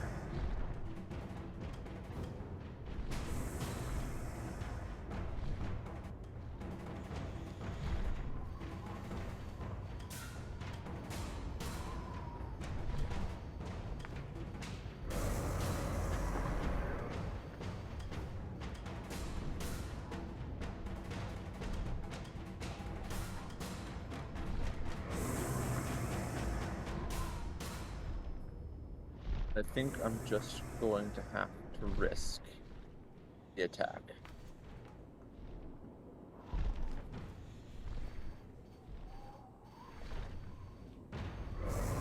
And move out of range. Risk the attack of opportunity. Okay.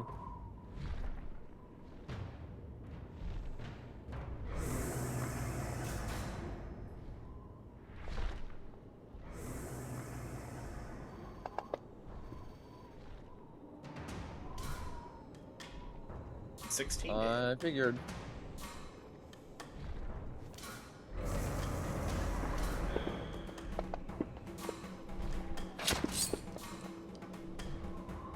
That's probably not going to be enough. What the heck?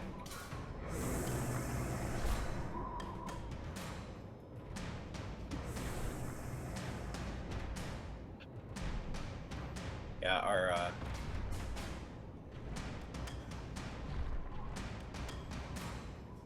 More than 22 points of damage.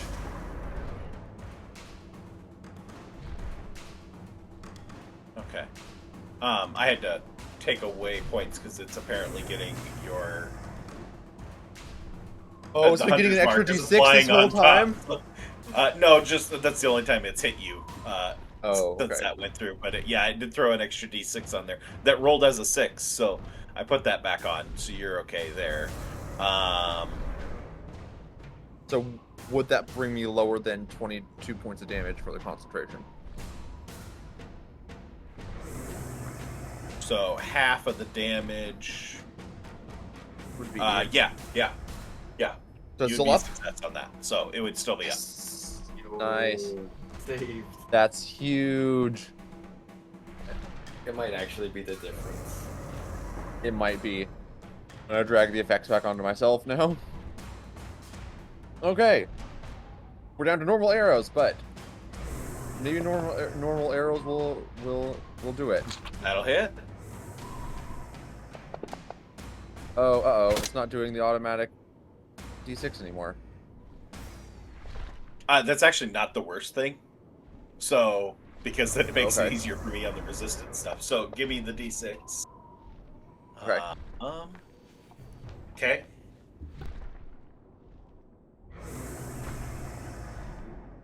It is still up. Yeah. Not anymore. Baby! Not anymore. That is the way to finish it. There we go. You don't need to roll the damage, so. Okay. How much? There's no how there's no much- kill like overkill. I want to roll the damage though. There's no You kill like can. overkill. It has 1 hit point, so There's no kill like overkill. You're gonna kill him so hard it does negative in it. kill him back to life. And then another 11 points from Hunter's Mark. It's dead, but give us its outro. How does this go down? This thing has been riddled with arrows, and Lane pulls one more and aims for crack in its jagged bone crown. Pulls back and fires, and it hits, and it opens up as the arrow hits and chips open a piece of the bone. And that arrow of Damocles that had been hanging plunges into its head all the way through.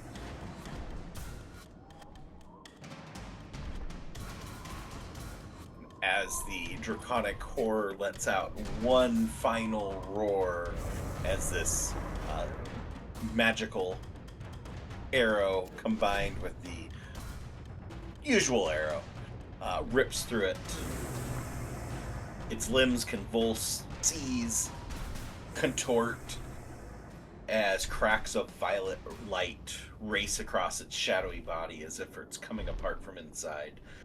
And with a thunderous shudder, its form collapses in on itself, collapsing like a black hole, just like crunching down, pieces kind of like contorting weirdly, limbs, bones cracking, pieces breaking, before vaporizing into ash at the ground. And as the storm winds sweep across the top of the shattered tower, scattering the ashes into the cloudy night sky, until there's nothing remains.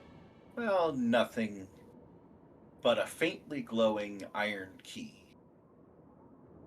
resting on the cracked rubble where the beast once stood. As each of you hear the whispers in your mind, not screaming like they had been, but back to their, I guess, normal volume, as they beckon to you, letting you know that the key is nearby.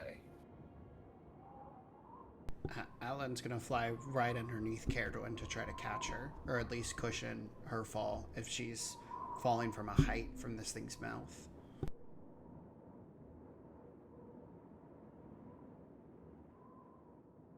Give me an athletics or an acrobatics. Okay.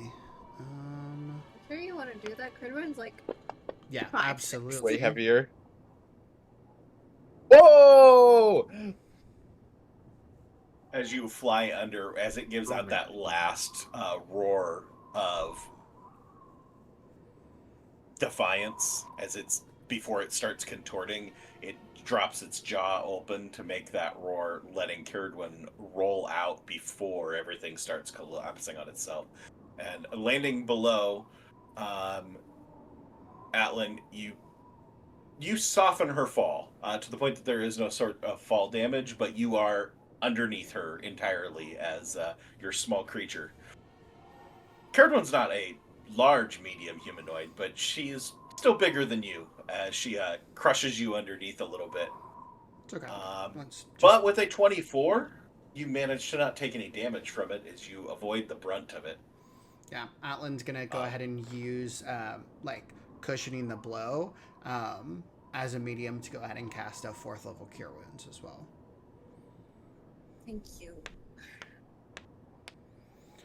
And But since you guys are in this placement, you guys are the closest to this key that is dropped. I mean, once Cridwin's back on her feet, she'll goop it up. It's fun watching AJ have his dice up on the stream, so we get to see all of his dice before he rolls them. I was like, did I miss something? Did he roll? Oh, no, never mind. They haven't been rolled yet. Ooh, that's some Nice! Look at those good sixes. rolls. I think you Yeah. rolled better than my upcasted one. It did. Very nice. Oh. As each of you are hearing these whispers, seeing this faintly glowing key, honestly, just within a few feet of where Caragwin and Atlan rest on the ground.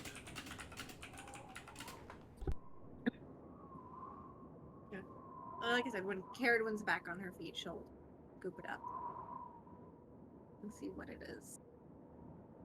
As the whispers grow louder, the closer you get, beckoning you to take it.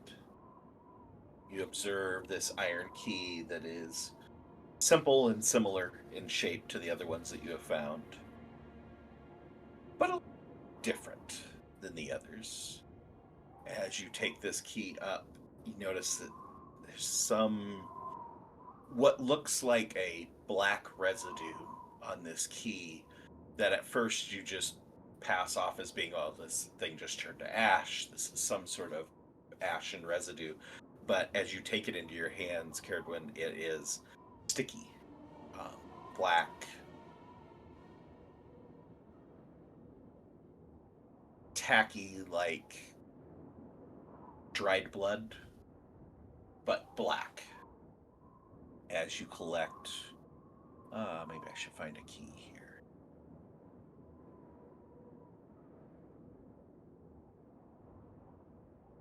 A simple shape of a star on the bow.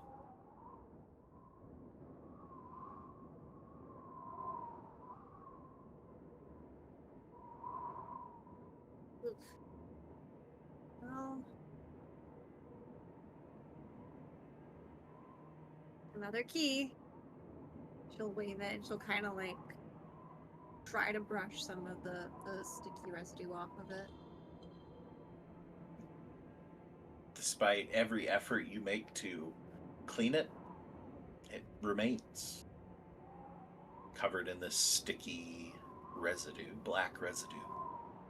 But the glow that you notice from the ring, or from the key before picking it up, fades as you collect it, as do the whispers.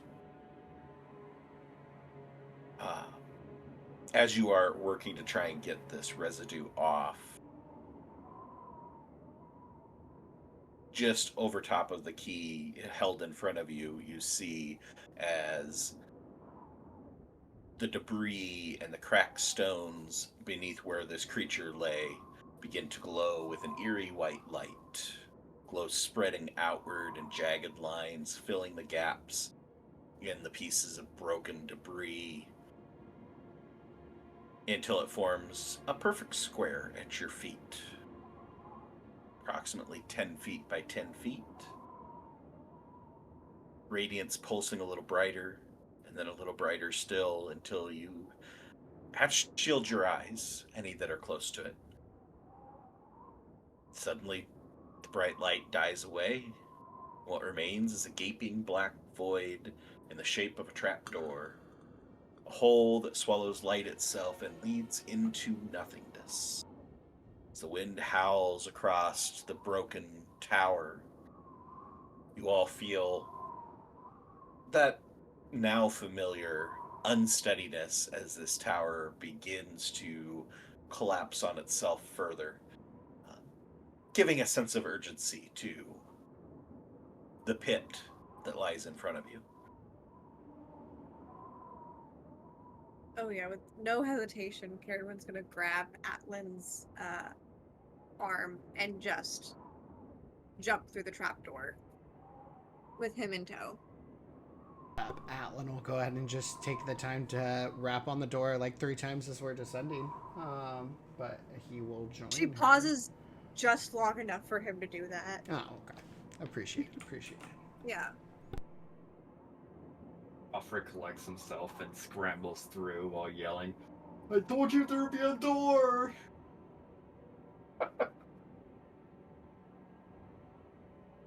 Tamerlane is Gilgamesh, towards the Tamerlane? end. He's limping. One of his legs is clearly broken, and he's moving a lot more slowly towards the store.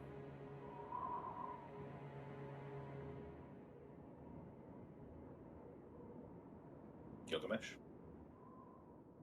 Is there anything left to pick up off of the dragon? The dragon turned to ash and blew away. Hmm. The only thing that was left behind was the key. Yep. Well, horse, centaur. Only one place to go.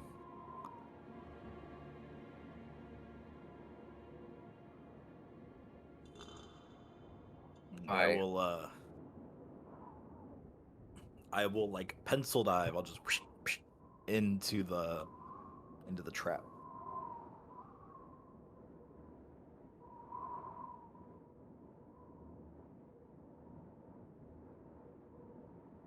As you all pass through the trapdoor, find yourself back in the tavern yet again. Laughter, warmth, food, all as before. Bartender's rag sweeping the counter in the same endless motion. He looks up, smiling at all of your battered faces. What can I get you? And that seems as good a place as any to end this week.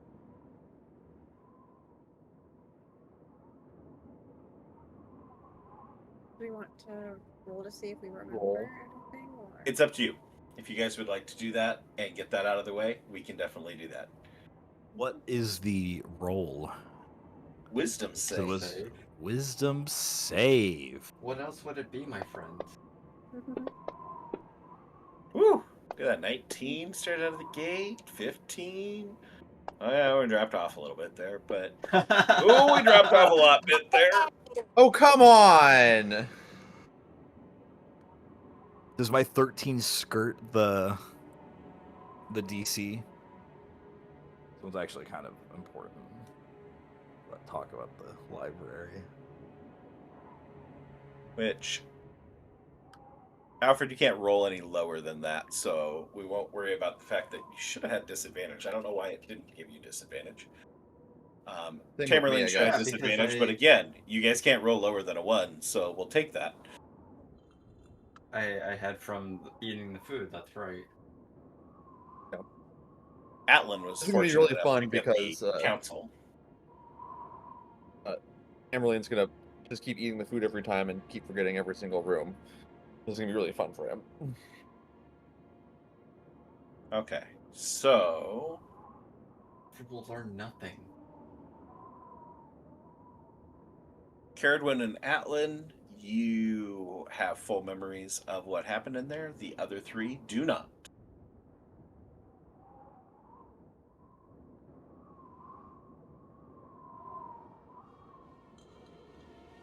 Do not have full memories, or do not have memories at all? Do not have memories at all. So Oh. Gilgamesh, your Have- first door, you have no memory of going through it. I hate to be that guy, but shouldn't Atlan also have disadvantage? Nope, because I got No, wisdom 'cause his- advantage. He Oh, got, got the as his wisdom. advantage, he negated. Yes, you're right. Like that. Forgot about that. No, good looking out, though. I'm gonna multi-class in a fighter and get Indomitable back, so can I re-roll this? You respec every time you go through a door. Yeah. I mean, This time I'll be technically, Tamerlane does have inspiration still if you wanted to burn it to attempt to re-roll that. It would Yeah, still but be it's a gonna be a disadvantage re-roll. roll, but It's still gonna be a reroll at disadvantage. Yeah. You know, screw it. What? I don't care. I would take it, yeah. You literally couldn't This roll where- any worse. This is where I should have saved my inspo. Yeah, it's still not gonna be enough. oh, But close. Was it DC 15? 1 point. 14 is the Wait, DC. can Alfred Flash of Genius me? It's an ability check. I knock you on the head with a frying pan. Because the thing is, you would have to do it stepping through the door and on the other side of it. Yeah. Alfred went Put through. your flash of genius in the chat box there for me, Alfred. To read it, yeah. Yeah. Say be looking it up. Can that flash of genius go to everybody who also rolled as well? I think it's a reaction, so he'd have to pick one target. Yeah. It does say ability check or saving throw. Yeah, I don't know why I can't. Yeah, It. I can't see anything within the wording that I could go and lawyer into being a no. So, Gaming the system is crazy. I will say, there are 2 people with a 13, though. So, in the picking which targets, which one do you want to remember? Gilgamesh or Don't make Tamerlane? me burn my inspiration for nothing. Yeah, He's asking for it. I'm not. Yeah, and you brought it up, and yeah, you can have it. Okay. We'll let the library go to rest. I'm sorry, Gilgamesh. Hey, I'm the one with 20 ends, so next time, think about it. Next time. I'm the one with 20 wisdom, so. True, which means you should be passing this regardless. I know, but I've rolled like trash literally on every single wisdom saving throw I've ever done This night's been brutal for the dice. Yeah. It's been all over the place. Yeah, there's been a few crits in there. Crits happen to be on the good side for the most part. Oof. I give Lesser Chain Fire the rolling MVP for a 46 3 1s and 1 3. The thing is, if it had failed, That's it wouldn't have been hostile towards Caradwin anymore, which is really what it was for. Not even the damage side of it.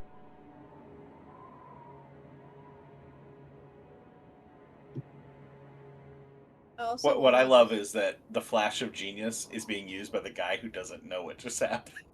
No, but I think it makes sense. I actually do think it makes sense because Alfred has been through this so many times now that he instinctually knows that, like, things are not always as they seem and people will not remember.